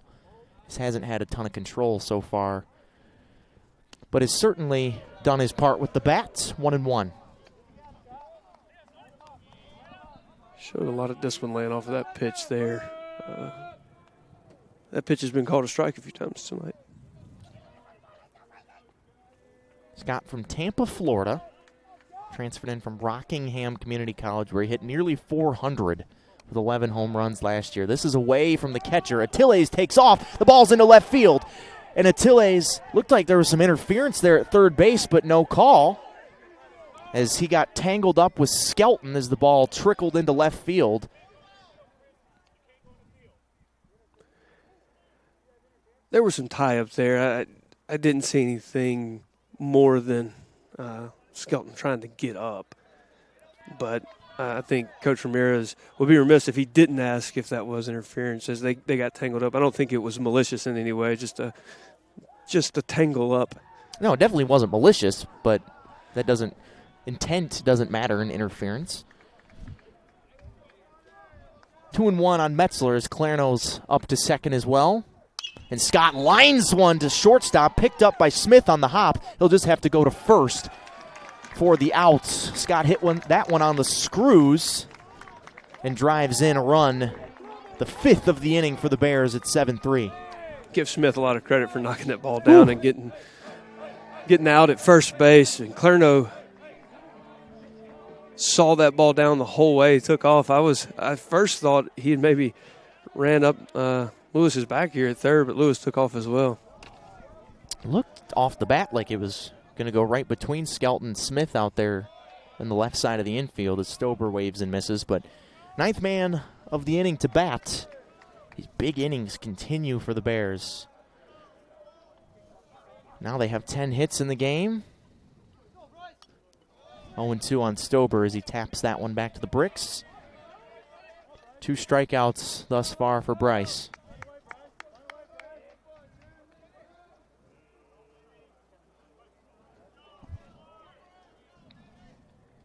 So Metzler knocks in his 8th run of the year with that ground out. Stober stays alive.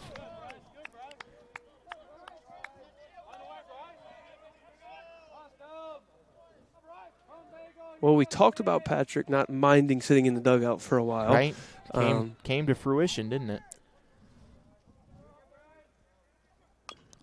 I wonder, he's definitely coming back out for the 6th because there's nobody warming up in the bullpen.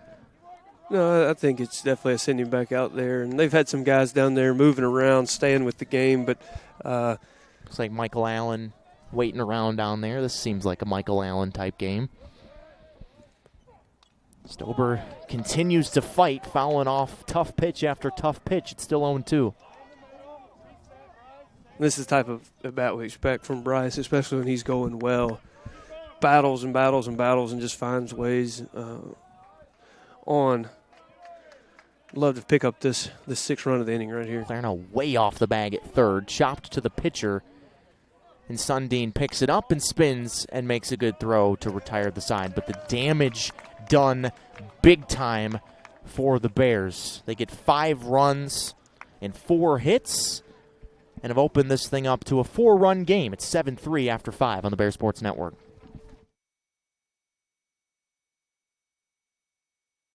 Hickory's Hometown Jeweler celebrates our hometown teams, college sweethearts. These couples met and fell in love in Hickory and have been together ever since.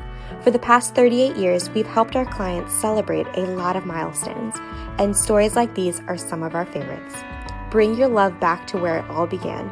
Show your college sweetheart the past as you look together to the future, and let us help you start your future here at Oz's Jewelers.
Andrew Patrick pitching with the lead for the first time in a while as we roll on the top of the 6th, 7-3 Lenoir-Rhyne over Georgia Southwestern here under the lights at Durham Field on this clear, chilly Friday night for baseball here in late February.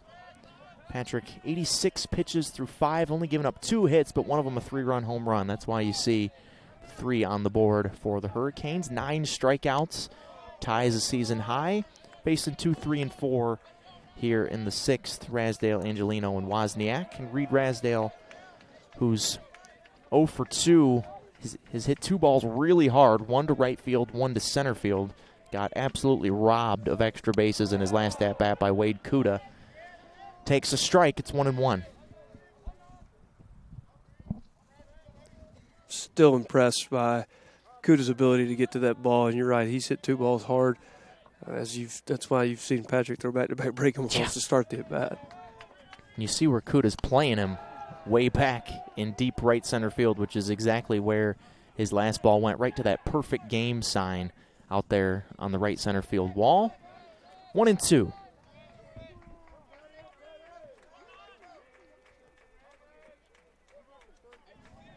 Patrick looking for strikeout number 10. Doesn't get it on that pitch, 2-2. And as much as Patrick and the entire Bears pitching staff pitches backwards, sometimes you forget that Patrick has the ability to reach back and throw a 9 on the radar gun. There's strikeout number 10. Clarno has to finish it and does perfectly for the first out of the 6th.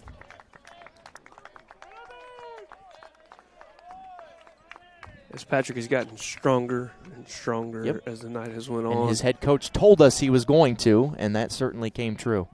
Absolutely. He reminds me of a guy like Kevin Brown or somebody back in the old sinker ball days that just, if you didn't get to him in the first or second, you weren't going to get to him. The way he pitches and the way that he gets stronger as outings go reminds me a lot of Justin Verlander. Absolutely. Obviously, not trying to compare the two, but it's a similar type style, the way that they do and the way Justin Verlander will throw any pitch in any count. That's what Andrew Patrick does. This one's off the bat of Angelino to right. Bell, as it angles away, makes a beautiful running catch. How about the defense in the outfield tonight for the Bears, picking up Andrew Patrick tonight? That was a long way to run. Whew, and he was playing him in the right center field gap. So ball slicing away. I wasn't sure he was going to have enough time to get there, but the Spangler restoration replay here. And it just, from where we're sitting, we had a great view of it. It just kept turning right, almost into foul ground as it got there to deep right. But Angelino is now 0 for 3. And Wozniak, who hit the double that led to the 3-run home run, is up with 2 outs here in the 6th as Patrick loses his grip on that breaking ball. Understandable given the temperature. Yeah, you don't see that happen a whole lot, but with the low seam balls they went to 5 or 6 years ago, and the temperatures, it happens. He was able to find that one and get it back down in the strike zone. Wozniak struck out in his second at-bat after the double that he took the first pitch of the inning. One hopped over the left field fence for his 5th double of the year. Holds the bat high above his right ear and takes ball 2. Just a touch below the kneecaps. And again, Clarno doing a great job getting that pitch back to the strike zone with the glove after he caught it. But that pitch is bit shin again, and great location. Not much you can do with that pitch. The sidearm righty throwing in the Georgia Southwestern bullpen, who I'd imagine we'll see in the bottom of the 6th. Patrick walked a man in the 5th with 2 outs and nobody on, trying to avoid repeating that here on 3-1 coming up to Wozniak.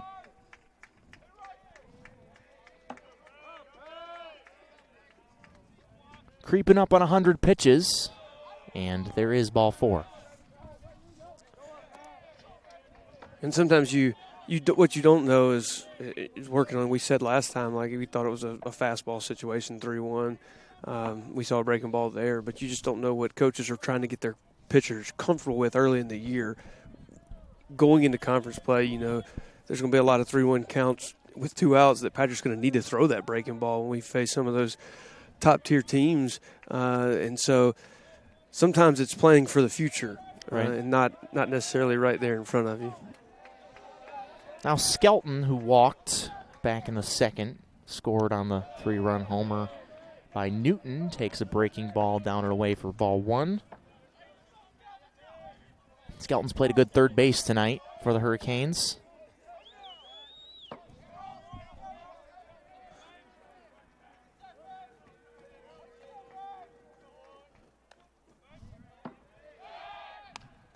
They check on Wozniak over there at first. Skelton 262 on base percentage this year, 189 batting average. There's 1 double, 7 hits, started all 11 games. Now 12 games at third base for the Hurricanes. Fouled off the shin guard of the umpire. 1-1.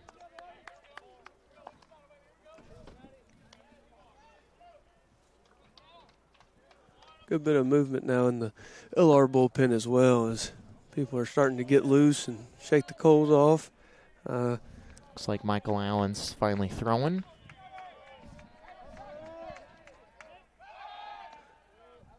Another check on Wozniak over there.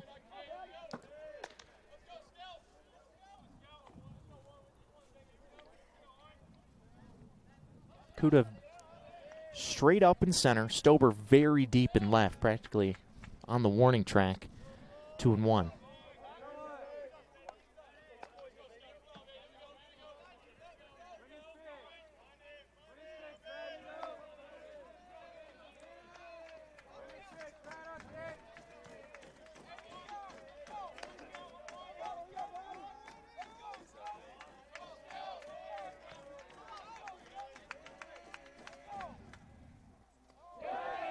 Definitely went around.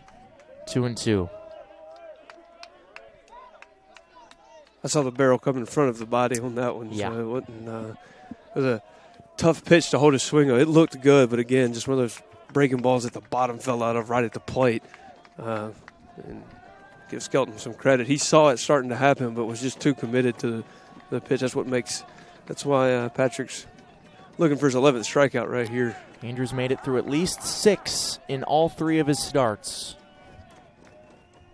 Make it all 4 of his starts. Strikeout number 11, and the side is retired. So after the Bears put up 5 in the bottom of the 5th, Patrick puts up a 0 in the top of the 6th, and LR will try to add on to this lead when you come back to Durham Field on the Bear Sports Network.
Carolina West call to the bullpen for the Hurricanes as Carson Plumidor takes the mound.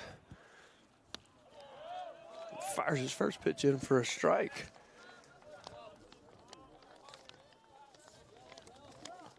To David Bell, the 9-hole hitter here for the Bears. With a 7-3 lead. Bell unable to hold up on that frisbee breaking ball as he's called for the check swing. Made your play-by-play debut there? Absolutely. Love it. Baseball waits for no one. David Bell strikes out. One gone. I was kind of hoping you got lost. I was having fun. I'd wait a little bit, you know. I'd have made it back if the facility was not occupied when I got there. Well, it happens. I got to do the Carolina West call the bullpen. Did you? Though, so you got that in. I got that in. Good. I'm always on you about the corporate sponsorship piece. I know you are. We got to work those. Got to work those sponsors in when we can. Trust me, I know. So now the top of the order here in the 6th. 4th time through for the Bears. So you told everyone about Carson Plumidor? I was beginning to. Okay. Well, why don't you tell everyone about him, since now you've got your play-by-play repertoire going? Well, he's making his 5th appearance with a 3.18 ERA. Carson is from Beaufort, Georgia. I don't have everything pulled up on the computer. I'm still old school with the papers here because I know this isn't my full-time job as it That's is right. yours. That's right. No, you have my respect. Well, I knew that. Gouda's ahead 3-0. Wade tied the game in the 5th. Oh, thought it was ball 4. Puts the bat down, and it's a strike. Tied the game in the 5th with an RBI single that went off the foot of Dalton Cameron, the starting pitcher, and just caromed into right field. Looks like it might be Spencer Floyd coming next, Justin. Thought it was Michael Allen. Well, as we talked about in the break, Coach Ramirez has a couple times this year got some guys loose and then had a 4, 5, 6 spot. Maybe he might want to think about doing that, just getting some guys loose in the 1st. Right. That's a good point. Gouda on 3-2 draws a walk. And there's a board here with Laskowski coming up. I think that 5 spot in the 5th really might have changed some plans in the bullpen, as this weekend looks to be one that's going to be a hard-fought one. And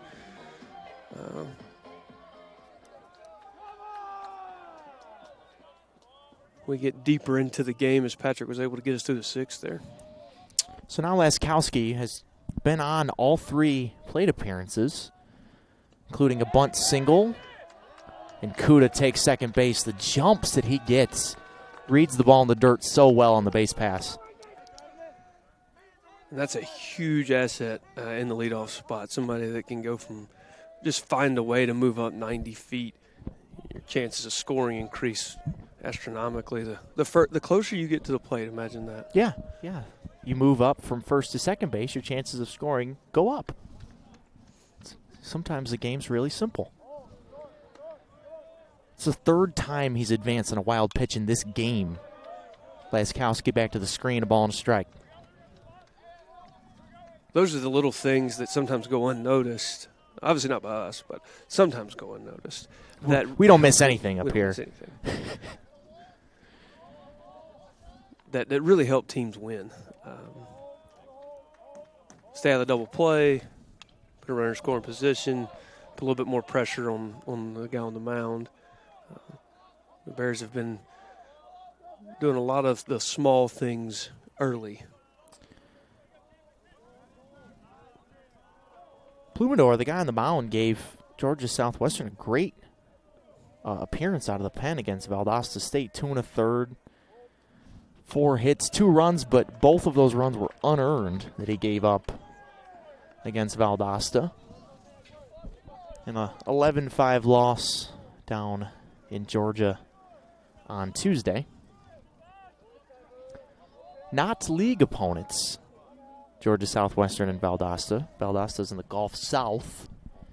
And the Hurricanes, as we mentioned earlier, in the Peach Belt. As Kowski still fighting hard, shoots it foul over our heads down the left field line, out of play. Still 1-2.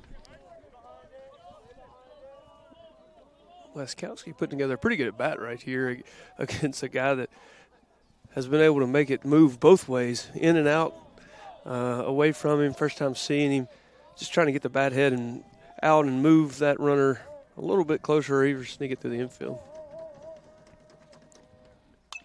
Staying alive again. One measure stat-wise that I think tells a big story is the discrepancy between batting average and on-base percentage. Like coming into this game, Laskowski's hitting .308. Obviously that's higher now with 2 hits in this game. But he's getting on base at a .429 clip. So that's like over 100 points of difference between on-base percentage and batting average, which I think says a lot. But the batting average continues to go up. And a line drive and a base hit. Kuda comes home, will score as the throw rolls into home plate. And Cole Laskowski has a 3-hit night and drives in the 8th run of the night for the Bears.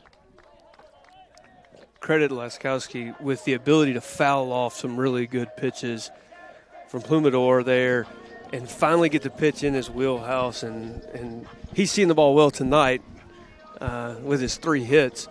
But he was able to put together a great at bat, give his teammate in the on-deck circle a good look at Plumador as well. Hopefully put another crooked number up for the Bears, find a way. Now Yanesta, who has been great at the plate tonight, takes ball 1 outside. 2-run home run in the first. Lined out to right field, hit a ball right on the barrel to Foster, right at Foster in right field in the third. And got hit by a pitch and scored in the 5th. Laskowski takes off. He's perfect stealing bases this year and continues to be. Now 5 for 5. Wozniak with a little trouble getting that one out of the glove. Had a decent shot there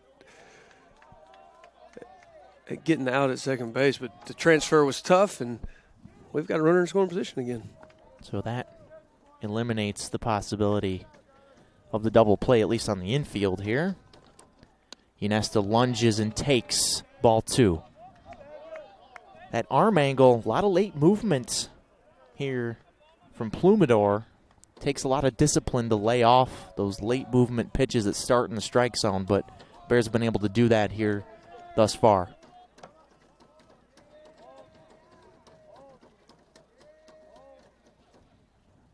Yanesta skies a ball on the infield. Mamatus, second baseman, drifts and makes the grab. So a big out there for Plumador to get. Yanesta's retired. And Atiles will try to continue his scorching hot streak with 2 outs. This is where you earn your money. I used to have a coach tell us that all the time. If you can get 2-out RBIs, you can make a lot of money in the game of baseball. You can also win a lot of games picking up 2-out RBIs. He got 2 RBIs in the 5th with no outs on a single that gave the Bears the lead that they have not relinquished since. But out of his 12 RBIs this year, 8 of them have come with 2 outs. So Lewis making lots of money in that way, at least. The 1-0 downstairs, 2-0. Good job laying off that pitch. As when you put in a hitter's count, sometimes you see people make weak contact, just making contact. And right. Good hitters are able to swing over, swing through, or hold up, as we saw him do right there. Took a big monster hack at that one. Was looking for a lot more than an RBI single. Fouled it back to 8th Avenue behind us, and it's 2-2. Yeah, he was trying to hit that one to Brian and Cameron Womack's house over there, but it's actually 2-1. That was just strike 1. And there was strike 2 as Attile swings through a fastball, 2-2. Seemed hopefully see him cut it down here and just try and pick up the RBI instead of trying to do too much. Or he could take the Will Carter approach and swing harder just in case he hits it. This is to deep right center field. Hartsfield on the run. Fowler ends up with it as it angles back towards right field. And he crashes into the fence. It is a little slow to get up, but made a really nice catch to retire the side. Bears add another. The RBI single from Cole Laskowski. We head to the 7th, 8-3 LR on the Bears Sports Network.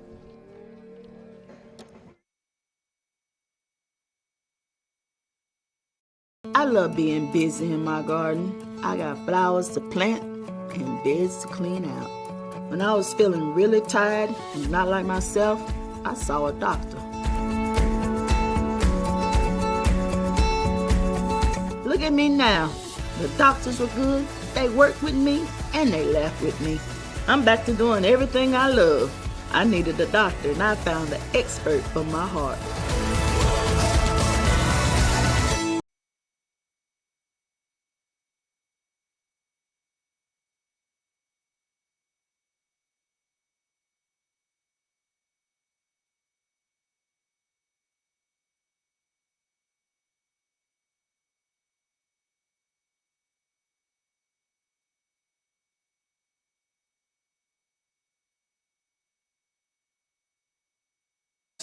Call the bullpen. Spencer Floyd, the freshman from Maiden, just down the road, making his 5th appearance of the season. Pitched one single inning in each of his first, actually his 6th appearance, each of his first 5 appearances. Only given up 4 hits, 1 earned run. It was a home run against Limestone last week in his last appearance. So been in 9 days since Spencer Floyd has pitched in a game. We'll see how he does against Foster, Newton, and Mamatus coming up here in the 7th for Georgia Southwestern. Feels like Hurricanes need a crooked number in this inning to creep a little closer as we head down the home stretch here in this one. Well, the Bears definitely won the middle innings. We're able to find 6 runs there in the 4th, 5th, and 6th. For the Hurricanes, you're exactly right. They're going to want to start chipping away at this. A run here, a run there. Spencer Floyd, 8 strikeouts in 5 innings, a guy that the coaching staff has come to trust really early in his new career here from Maiden High School just down the road. So see how he does as his first college performance under the lights, a lot quicker than Andrew Patrick got his. Right. Yeah, Patrick's first time pitching under the lights since high school. Here tonight, he goes 6. Gives up just 2 hits, 3-run home run. Does have 4 walks, but 11 strikeouts through 103 pitches as Floyd gassing out of the bullpen. As Foster's way behind that fastball for strike 1. Patrick in line for his 4th win of the season. This score holds.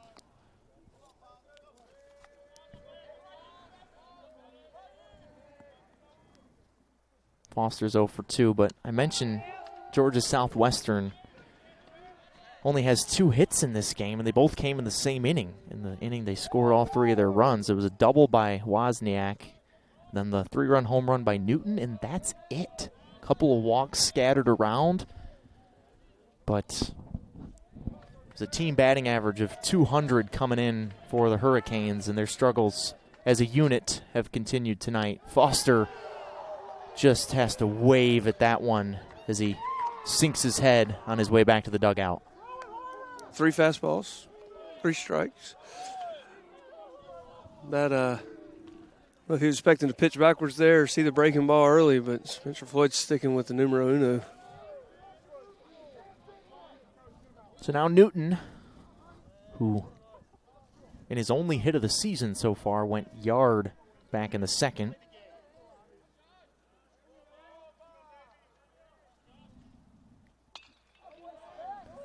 Newton fouls it off the handle for strike 1.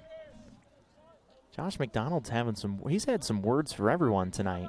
The umpires, now he's for some reason upset about Lenoir-Rhyne players cheering in the dugout. Ionesta says he'll talk to him at third base. Interesting. He's just been big mad the whole night. Spencer Floyd has been big mad out of the bullpen, throwing darts. 5 pitches, 5 strikes, 0-2. I'm going to have to talk to the facilities guy and get the radar gun on this video board. Yeah, video board that got struck by lightning. Yeah, when we get that fixed. So I know because Spencer Floyd is coming in throwing darts, as you said. I'd like to see what his velo is tonight. Chopper to second. Laskowski 3 steps to his right. 6 pitches, 2 outs. Coming in, doing what you need a guy out of the bullpen to do, throwing strikes. Going to keep that number right where it is in the visitor run box. Looks like it'll be Henry Cartrette in the 8th if things hold as they are. Mamatas digs in, 0 for 2, strikeout, ground out. Trying to keep this 7th inning alive for the Hurricanes of Georgia Southwestern. Made the nearly 400-mile trek from, I'm going to butcher this, what's the city in Georgia? Americus? Yes. Americus, Georgia. 395 miles, most of it up I-85. It's not a short trip, but they definitely made it today, given the 6 p.m. first pitch. Floyd yet to throw a ball, and there you go. All it took was that, 1-1. I guarantee if they had to drive through Greenville, South Carolina, they spent a few more minutes on the bus than they did. There's always traffic. And there's a bunch of construction on 85 in that area, too. We saw on Monday night Lincoln Memorial's women's basketball team on their way here get delayed on I-40 because of a massive accident involving an 18-wheeler.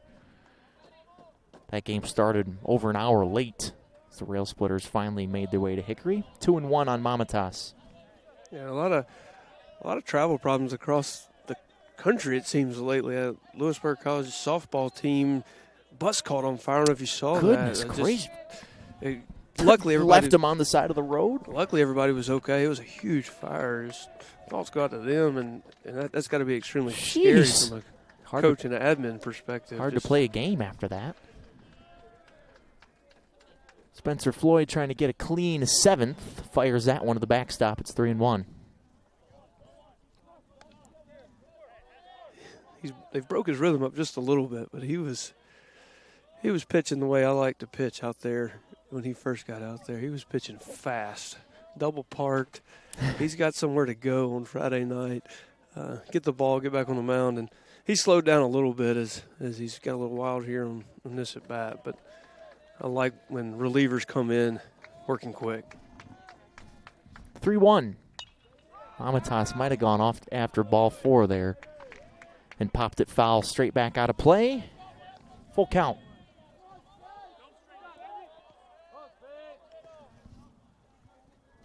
And tough to lay off that pitch, and you're right, it's probably ball 4, but it probably looked really good coming out of Spencer Floyd's hands. Elevated. If you get the barrel there, you hit it hard, but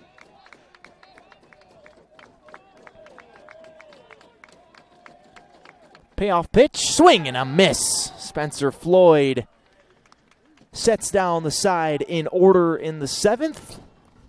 His sensational freshman campaign continues. We head to the bottom of the 7th. It's time to stretch at Durham Field. Bears looking to build on a 5-run lead on the Bear Sports Network.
So a second inning of relief work for Carson Plumador.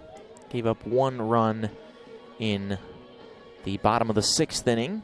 An RBI single from Laskowski. Faces Perino, Clarno, and Metzler here in the bottom of the 7th. The Bears up 5, looking for their 11th straight win. Should be the longest, already is the longest winning streak since 2015. As Perino cranks and misses there for the first strike. Anthony 1 for 3 today with a single and 2 strikeouts. The Bear hitters don't get cheated early in the count. Goodness gracious.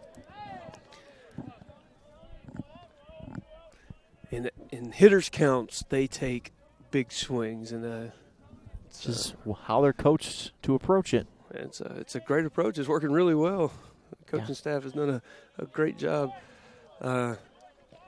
getting those guys to really buy in, obviously, to their philosophy, their culture, but just the confidence that they are walking to the plate with right now is massive. Bears have left a man on base in each of the last 4 innings as Perino waves and misses and strikes out. Really good pitch sequence there from Plumador to set down a good hitter. And now, Nick Clarno, who drove in the run, I believe it was the 4th run back in the 5-run 5th inning, digs in. He's 2 for 3. First pitch swinging, fouled back. If you think about the arm angles that the Bear hitters have seen tonight, they've seen a right-hander over the top, a left-hander, 3/4, and now a right-hander, not fully submarine, but I mean it's probably more a traditional sidearm. Plumador threw 27 pitches in that last inning in the 6th. Gave up a hit, a run, and walked a man, but has shown ability to go a little bit longer. Clarno off the end of the bat to second base, and it's misplayed by Mamatus. Took a funny spin off the bounce. Mamatus overran it, and Clarno's aboard here with 1 gone in the bottom of the 7th. See what our I think that's gotta be esteemed a score. hit. It is, because I don't think he touched it. I wish we'd had the Rapsodo out and got the spin rate on that, because the English it had, as we see this Spangler replay, was it just took a left turn before he got to Mamatas at the second base. Like I don't know that he can do anything about that. I think he was circling around it to kind of get his momentum going towards first base, and then all of a sudden it took a turn on him. So that's just a tough break there for the Hurricanes. But Clarno gets his 3rd hit of the night. Metzler tips the first pitch into the glove of Wozniak for strike 1.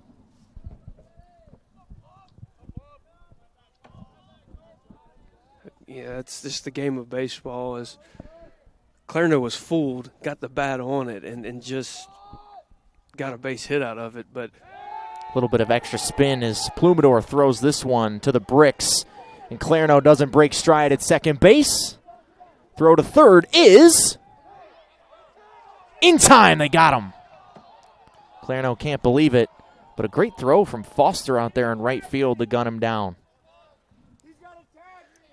yeah, Foster with an absolute strike from right field as this ball careens off the brick, goes across a Durham field sign, and Clarno didn't think he tagged him, but I think he did. I think he did, right there on the right foot. I think he got him there. Great work by our camera operator there to get us that angle. 0-2 on Metzler. But, yeah, I think that was the right call there at third base. I mean, umpire standing right there on top of it had a really good look at it. It's just, I mean, Foster had to run a long way to get to that ball, turn his body completely, and then throw a strike. Had to make a perfect throw to get him, and he did. It's the right call to bring him first to third there, and that's just a good play by Foster. Who's played really well in right field tonight. Metzler caught looking, and the side is retired. So Clarno gets the single, but Plumador faces the minimum in the 7th. We head to the 8th. It's Henry Cartrette time when you come back to Durham Field on the Bear Sports Network.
Made it to the 8th, and Henry Cartret has made his way to the mound in his first season here in Hickory after transferring from USC Aiken. Has pitched 2 2/3 innings, so that's 8 outs. All 8 of those outs have been strikeouts. Has yet to record an out in any other way other than a strikeout. Henry, 3.37 ERA, giving up just 1 hit and 1 earned run in 2 2/3. It was against Shippensburg where he gave up a home run, a solo home run. Graduate student from Clarks Hill, South Carolina, native of the Palmetto State. We'll get some work here with a 5-run cushion in the top of the 8th. Facing 9-1-2 in the lineup. Looks like we have a pinch hitter for Georgia Southwestern. It's Grant Mcdonald, junior from Monroe, Georgia. Hits for Smith, the shortstop here in the 9-hole. Cartret from the left side delivers strike 1 on the outside half. Big breaking ball there to start off the inning. That's one thing about the Bears pitching staff. We've talked about it a lot, is there is no such thing as a fastball count. There's the first fastball of the day. McDonald waves and misses. Quickly down 0-2. All right, give me your prediction here on pitch selection. I'm going to say fastball away.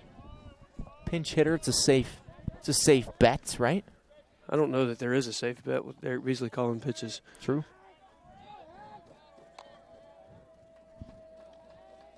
Well, what's your prediction? You got to hurry. Breaking ball. Fastball away. Look at you. Strike 3. I just had to go opposite of you. I didn't want to agree with you. That's fine.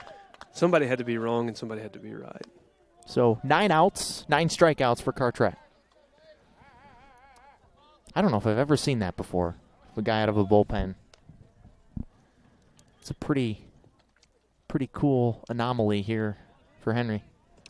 We'll get the stats department on that one and see if they can pull up anything in the Division II stat book there. They might have took the night off, though. Yeah, I think so.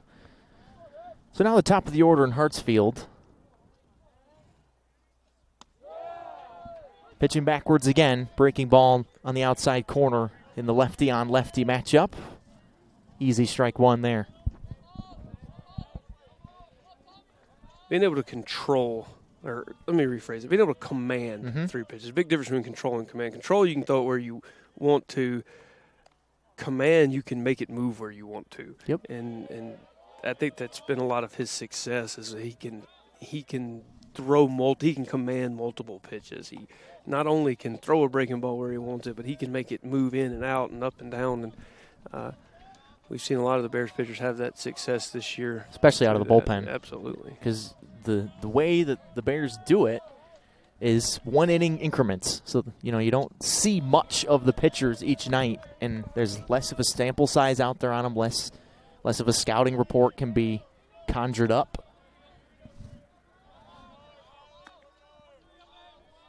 Two and 1 on Miles Hartsfield, who's 0 for 2 with a walk, but was thrown out trying to steal second base when he did walk. And the 2-1. Breaking ball flutters in to the strike zone, 2-2. Tough pitch to hit with the ball starting behind you. Yeah, especially, lefty on lefty. You think a fastball down and away here as the outfielders move into the left center field gap. Got the strikeout on that pitch against McDonald. Hartsfield stays alive. Might have missed his spot there a little bit, up and in. Yeah, as a pitcher, anytime you see the glove move back to the middle of the plate and catcher set up away, the Clairno moved back to the middle, and luckily it was up enough, but he definitely missed over the plate there. Not what he was looking for.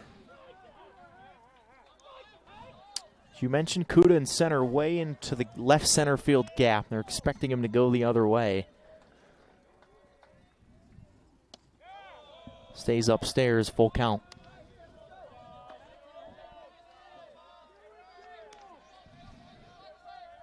Playing backside gap, and your right fielder's 4 steps to the right center field gap. There's basically nobody in right field right now except the second baseman, Laskowski, who's playing deep.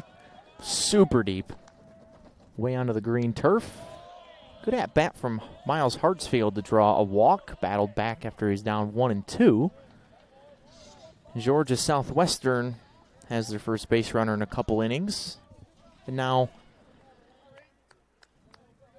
Ragsdale, who's been great tonight, even though he's 0 for 3, has hit 2 balls super hard. I would say, outside of the home run from Newton, easily the guy that's put the best swings on pitches tonight.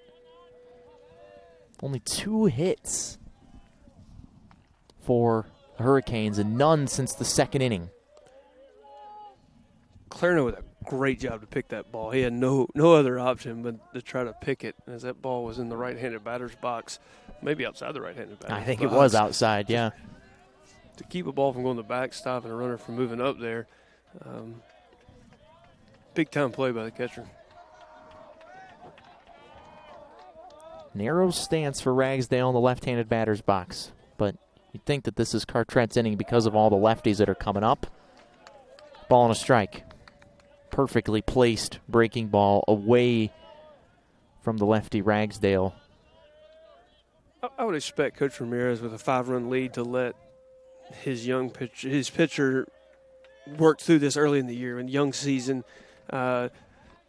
he hasn't been in a ton of tight situations yet, and you're going to need to get there. You've got to see those guys, you need to throw that breaking ball with a runner on third base and trust your catcher. And so, yeah, I agree with you. I think this is his inning for a while as he works through it, unless Coach is worried about burning for the rest of the weekend.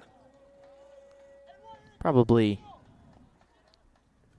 can use him tomorrow if he gets through these last 2 guys. He's 1 strike away from getting Ragsdale. It's 1-2.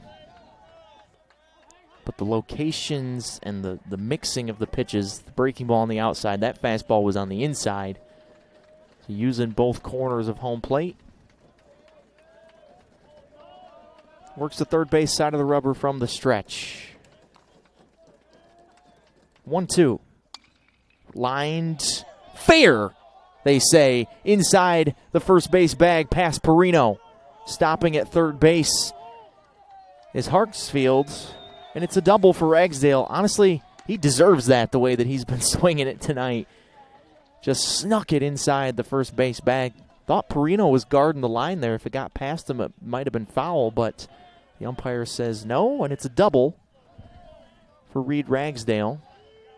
Yeah, the game finally rewarded him right there.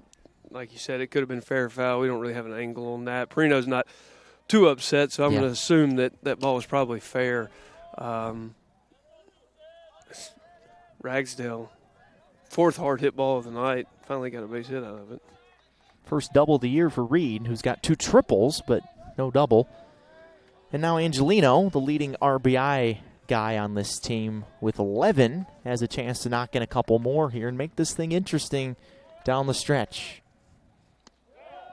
Strike 1.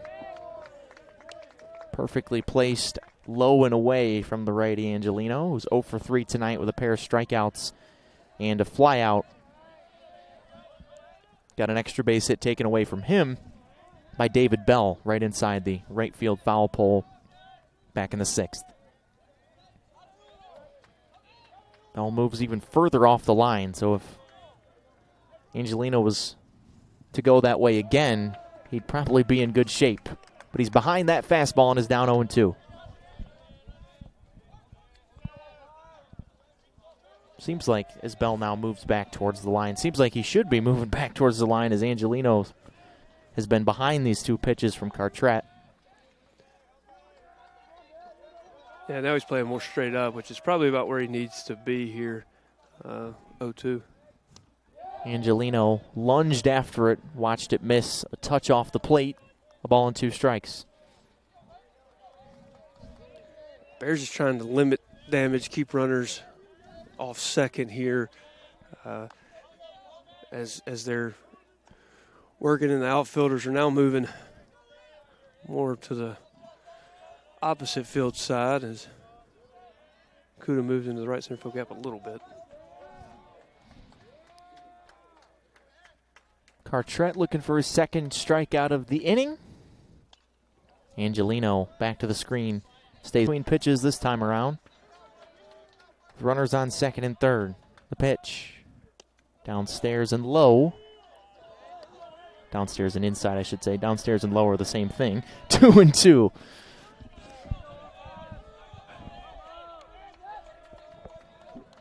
Kuda way in the right center. Like a changeup there that got Angelino, but a really good pitch and a really big situation. That goes back to what I was saying earlier about sometimes you don't mind seeing. As we'll get a mound visit from Chris Ramirez, and maybe with the righty coming up, you like the matchup better with Michael Allen. So the streak continues for Cartrett. He's gotten 10 outs on the season, all of them strikeouts, and he exits after 2/3 of an inning, responsible for both runners on second and third. Another Carolina West called the bullpen. Cartrett going out. Michael Allen coming in. We'll tell you about him after this break on the Bear Sports Network.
Seventh appearance of 2022 for Michael Allen.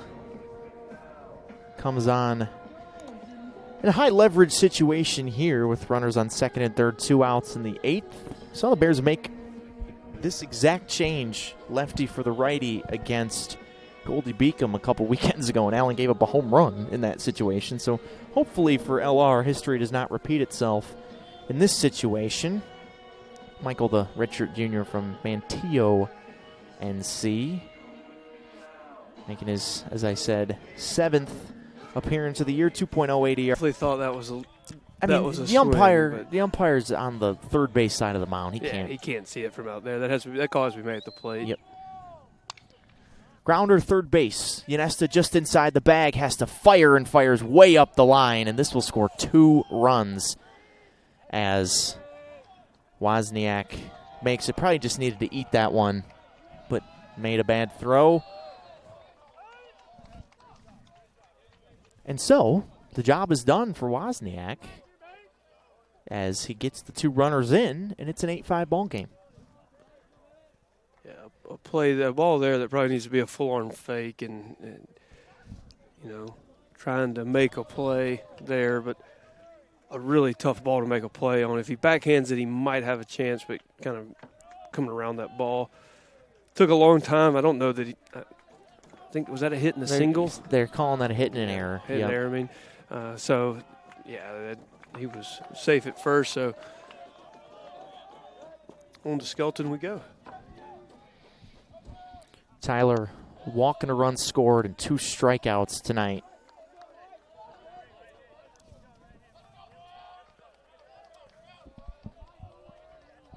So Cartrett charged with just 1 earned run out of those 2 first one earned, the second one unearned.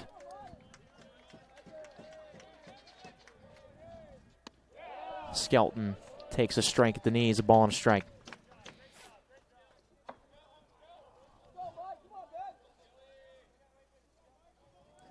Some big opportunity to limit damage here. Like, if you can limit damage in these situations and not give up that third run, you put yourself in still a really good situation going into the last 2 innings or last inning. Perfectly placed on the corner. Michael Allen's one strike away from doing just that.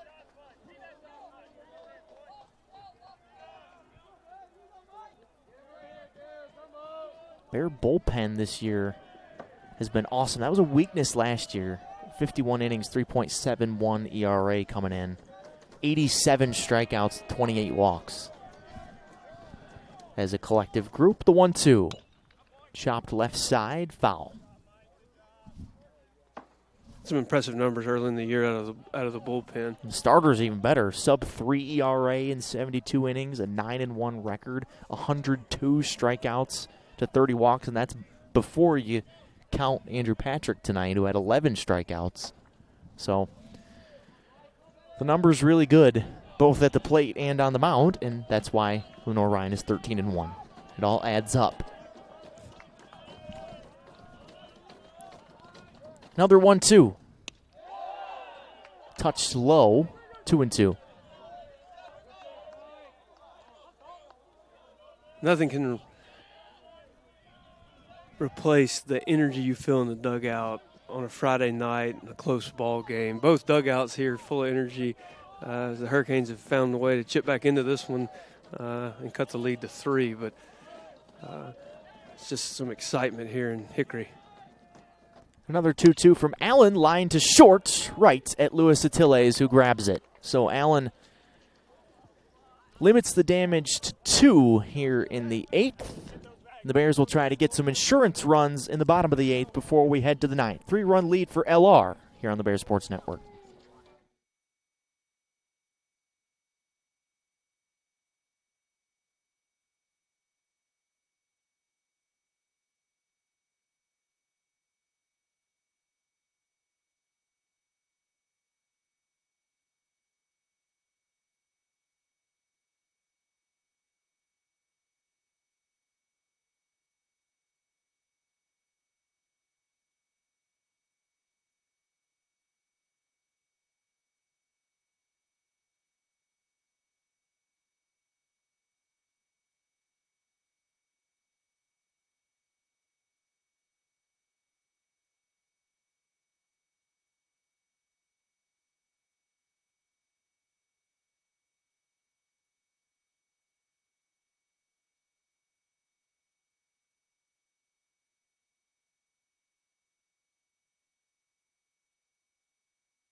Carson Plumidor back out for his 3rd inning of work tonight. He's thrown 38 pitches through 2. Stober, Bell, and Kuda coming up here in the bottom of the 8th, but it looks like we have a pinch hitter, and Hogan Stallings will hit for Bryce Stober. So Stallings gets the pinch hit nod. I'd like to wish a happy belated anniversary to Rhett and Kelly Durham, watching the Bears from the Virgin Islands on their anniversary vacation. Rhett, of course, Durham Field, named after Mr. Rhett Durham. So appreciate all of his support of LR Athletics and hope you're enjoying your vacation and the Bears here on this Friday night. 2-0 on Stallings. I knew we were good at what we do, but to take their attention in the Virgin Islands and they turn it to the Bears, That's right. I think they turned in for us. I wholeheartedly agree. Why not? It's not like the Bears are fun to watch or anything. 3-0 on Hogan. They're a lot more fun to watch than we are to listen to, I can guarantee you. That is a fact. Stallings is 1 for 4 this year, all in pinch hit opportunities. And now he walks on 4 pitches against Plumador. Here to lead things off in the bottom of the 8th, the Bears trying to answer the 2 runs that were scored by Georgia Southwestern in the top half of this inning, as Brett Urey will now run for Stallings. I would like to know how many pinch hitters for the Bears this year who've gotten at bats, Coach Ramirez trying to get them some work, have walked or been hit by pitches. I know. That would be an interesting number to have because it's a lot. Like a lot. And most of them haven't even seen a pitch in the strike zone to swing right, at. Like yeah. Coach Ramirez gets situations where he can pinch hit guys and get them some work in, and they walk or they get hit by a pitch. Anthony Lopez has been hit twice with the bases loaded in pitch hit opportunities. It's interesting. Usually you don't see that many walls. Usually pinch hitters are so eager to swing. They sometimes swing at pitches that are out, but the discipline from the pinch hitters have been great. This is Chipper McGinnis pinch hitting for LR for Bell. He's 1 for 1 on the year with an RBI single, and maybe the end of the day for Plumador. Got 2 pitchers throwing in the bullpen for Georgia Southwestern. And it looks like one of them will be making their way to the mound. So a good effort tonight for Plumador to try to keep Georgia Southwestern in it. He exits after 2+. Maybe. I thought that there was definitely a pitcher coming out of the bullpen, but we haven't seen a signal yet. One of the pitchers in the bullpen thought he was going in. He started walking towards the mound, but then was sent back. And now waiting for the umpire to come out and break up the conversation, and now here he comes.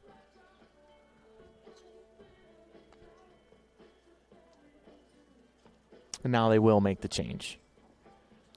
So it is a Carolina West call. The bullpen will take a break as Plumador exits here in the bottom of the 8th.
Another Carolina West call to the bullpen for the Hurricanes of Georgia Southwestern. Brings Colby Gordon, righty, out of the pen. One of the longer relievers for head coach Josh Mcdonald and the Hurricanes. 4 appearances this season. He's pitched 3 innings in 3 out of those 4. ERA is 6.97 in 10 1/3. Started a game started the Valdosta game, gave up 6 hits and 4 earned runs, 5 total runs in the loss on Tuesday. As we have the runner goes at first base, and Brett Urey's gunned down. Wozniak with a great throw as McGinnis is pinch hitting. So the leadoff walk erased. Gordon throws 1 pitch, and his defense picks him up. Wozniak with a strike. Didn't mess up the transition that time. And, no, goodness. The fake bunt still, the fake bunt didn't affect Wozniak at all.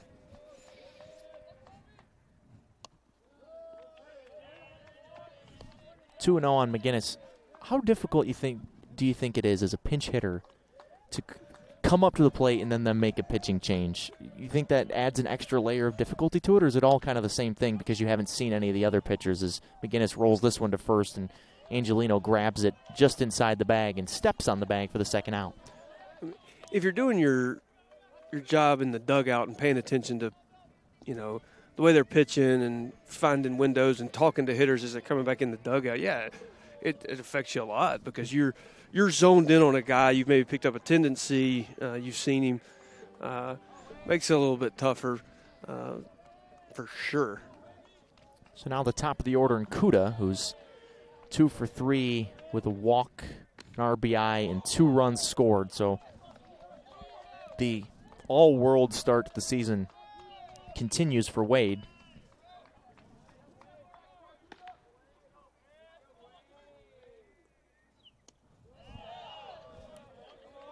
You have to respect his ability to not try to do too much still. Like, he's still taking very close pitches. He's staying within himself. He's not seemingly putting a lot of pressure on himself to continue this toward base. You see guys that have stretches like he's had fall off a cliff because they try to, do things that they weren't doing to get there.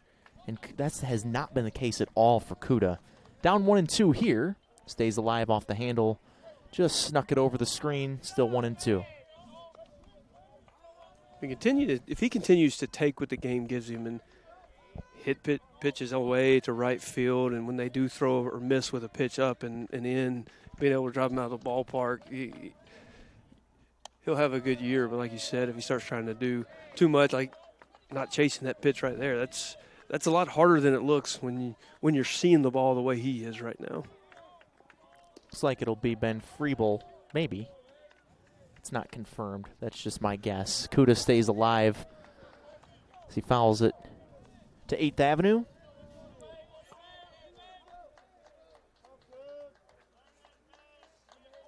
Been a relatively quick game so far.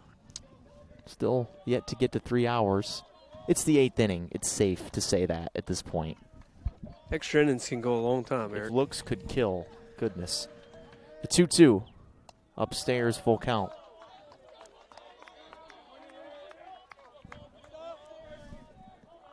I think that is Ben Friebel down there, isn't it? Yeah, that's Friebel. Yeah. Hard to see with hard to see the numbers on the camo jerseys from far away. Well, and he's not wearing his cowboy hat.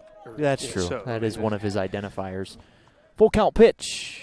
Kuda takes ball 4. Gosh, what a good at-bat. 2 walks in a row. Similar at-bats. Taking borderline pitches. And he's just seeing it great. He spoils pitches that a lot of people get out on, like the ball he flipped over to 8th Avenue. He was fooled. He was out front a little bit. The breaking ball, he let the ball travel and just flipped it out of the way, and then took a good pitch there that allowed him to walk. Laskowski takes a strike. He's been awesome tonight, yet to be retired. 3 singles, RBI, 2 runs scored. Also got hit by a pitch. Cole's really solid season, both offensively and defensively, where defensively he's arguably been even better. Just continues on here in game 15. A ball and a strike. Saw the fake still there at first. Wondering if you try to steal her just to get the runner in scoring position. If you get thrown out, so be it. So be it. Laskowski to left field. Ragsdale over to the line, grabs it to retire the side. So Laskowski retired for the first time tonight. And a save situation coming up for Ben Friebel. He's got a lot of experience in this situation coming up. See if he can get the Bears their 11th straight victory when you come back to Durham Field.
Ben Friebel on for a save situation here. We haven't seen many of those recently for the Bears. Had a couple of saves in the season opening series down at Emmanuel in Georgia. But since then, on this homestand, there has not been one single save situation. But Ben Friebel will try to lock it down here. Has 9 career saves at LR, 6 in 2020 before the season got canceled, 3 last year. 15 games, 15 in a third innings, 3 saves, 3.5 ERA last year. And this year has yet to give up anything in 4 2/3. And the first pitch of the inning is a ball to Hunter Foster. A couple of defensive changes. Uri stays in the game in left field. David Smith in right, I should say. Foster takes a strike on the corner, 1-1. Friebel, the guy you want in this situation, his makeup, the way he pitches, he's obviously earned the right to be in this role, but the first time I saw him close, I knew he was made to be a closer. Their closers are just built different. Yeah, what is the distinguishing characteristic of a closer in your mind? To me, it's just a swagger. It's this, I want the ball in a situation, but it's also a cool calmness. Like, there's not this to get hyped up. Don't let things rattle. And there's a swagger. There's just a smooth calmness about him that I'm going to go out there and do my job. And 2-2 here on Foster. He's not pleased with himself right now, but he didn't want to miss with that pitch after Foster fouled off a good one. From North Dakota, Jamestown, North Dakota. Transferred here to LR from Southeastern Community College in the Midwest. Foster just about as far behind that one as you can possibly be. Out to the road, 2-2. LR already off to its best start since 1962. 1952 Bear team started 14-1. That's what's on the line here tonight.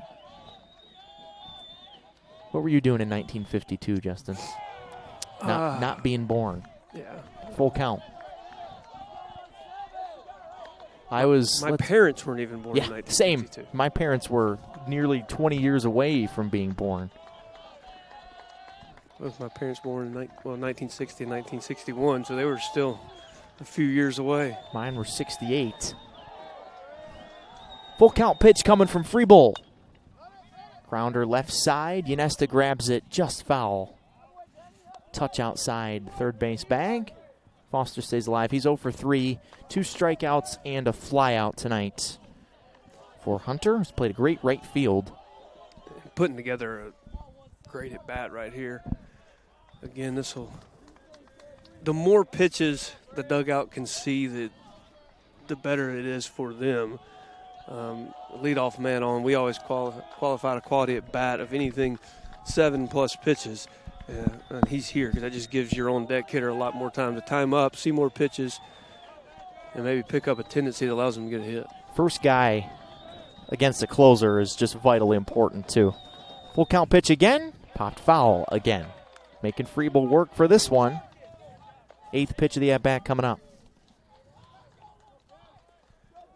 And I think that's why you saw the frustration from Friebel in that 2-2 count, because he knew that was his pitch, that just he really needed to make it a pitch that started in the zone and darted out so he could get a swing and miss. And Foster putting together some good swings on tough pitches since then. Calls time at home plate here.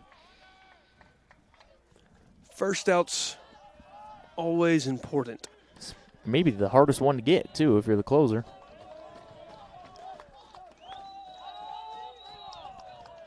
Ben will try to do that here. Works the first base side of the rubber from the stretch. Another full count delivery. Another foul ball.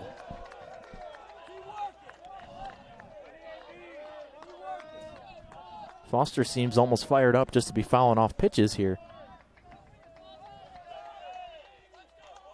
He definitely was pleased with that. I mean, I think it was a really tough pitch. Dove back in on his hands, and to stay alive another pitch and give himself a chance to reach base here. Trying to shine under the Friday night lights. Shoots this one foul.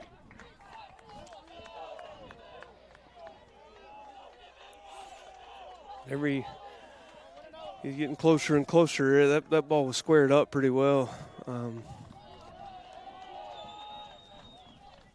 Freeble needs to make a good pitch here down in the zone as the left fielder is on the warning track.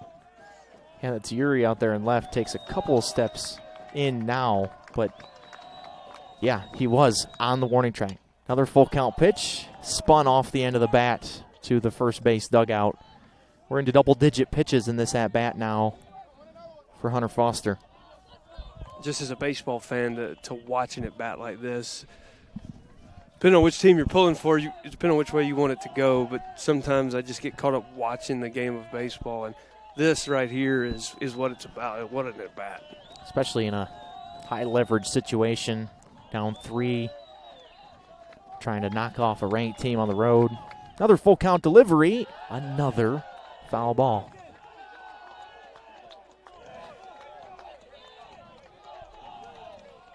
I've officially run out of things to say during this at-bat. I'll let you take it from here. Who said I had anything left? If he fouls off another one, we'll just have to sit in silence. Yeah, that'll be fine. I'm sure the viewers will enjoy that. Dugout fired up. Trying to start a rally here in the 9th. Ball 4. Super close. Fowler fouls off a ton of pitches and draws the leadoff walk here in the 9th. Guess how many pitches? 12. 13. What an at-bat. He earned that walk. That pitch was close, but probably hasn't been there but a couple times tonight. So, a good 6-4-3 double play here. Wouldn't that be nice? Now Newton, the man responsible for 3 out of the 5 Georgia Southwestern runs tonight, digs in and goes way too far around for strike 1. Check swings have been a thing tonight. Sure have. It'd only be fitting if the game ended on a check swing. Oh, gosh. Can you get ejected for the game tomorrow? Yeah, it's a 2-game suspension. Right. You don't want to do that. It's never a good thing. Preble trying to bounce back after that 13-pitch battle. Off to a good start. Way ahead of that one was Newton 0-2.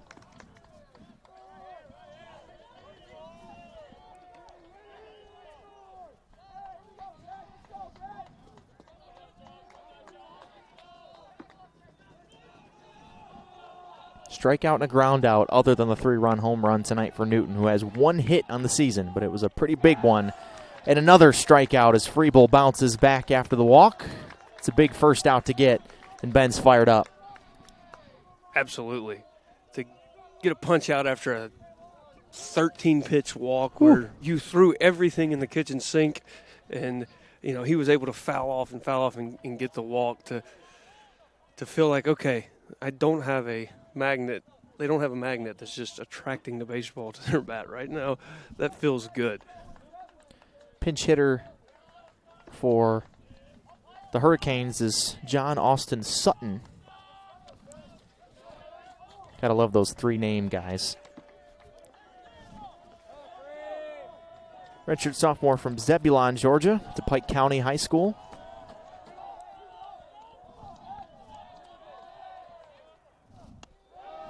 From the left side, swings and misses at a fastball for strike 1.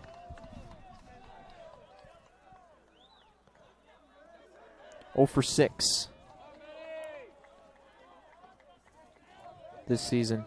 Pardon me, 2 for 6. I was looking at the wrong column. 2 for 6 with a run scored and a double this season for Sutton. And he's down 0-2. Swung and missed. Watched a pitch hit the outside corner. These two back at it tomorrow. 1 p.m. first pitch in Game 1. Game 2 follows it up.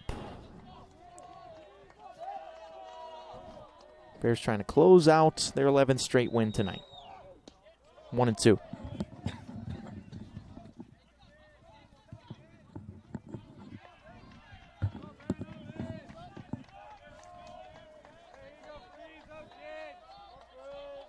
a big pitch here for Freeble. Don't want to go 2-2 here. Make it happen on this pitch. Throw a ground ball. Little game-ending double play. The runner fakes the steal, and the hitter swings and misses and strikes out. And Freeble is back to feeling it. So after the 13-pitch battle, Freeble strikes out back-to-back batters. And now another pinch hitter for the Hurricanes of Georgia Southwestern. It's Josh. No, it's number 18. Garrett Bradley.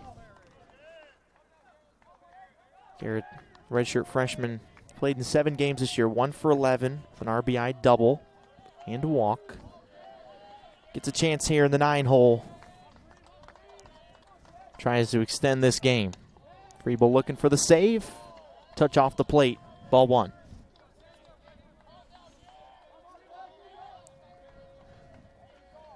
The Bears are going to put the first baseman behind the runner, kind of concede that to give themselves some better defensive positioning. Yep, Perino right behind the runner. Popped up left side and foul ground, and it will get out of play right near the base of the light pole down the left field line. Ball and a strike on Garrett Bradley.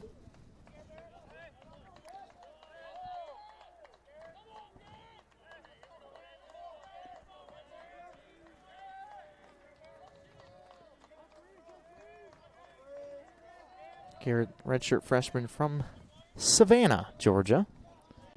Just got to visit Savannah. Gosh, that was earlier this week. Feels like an eternity ago. In crossover season, time is no constraint.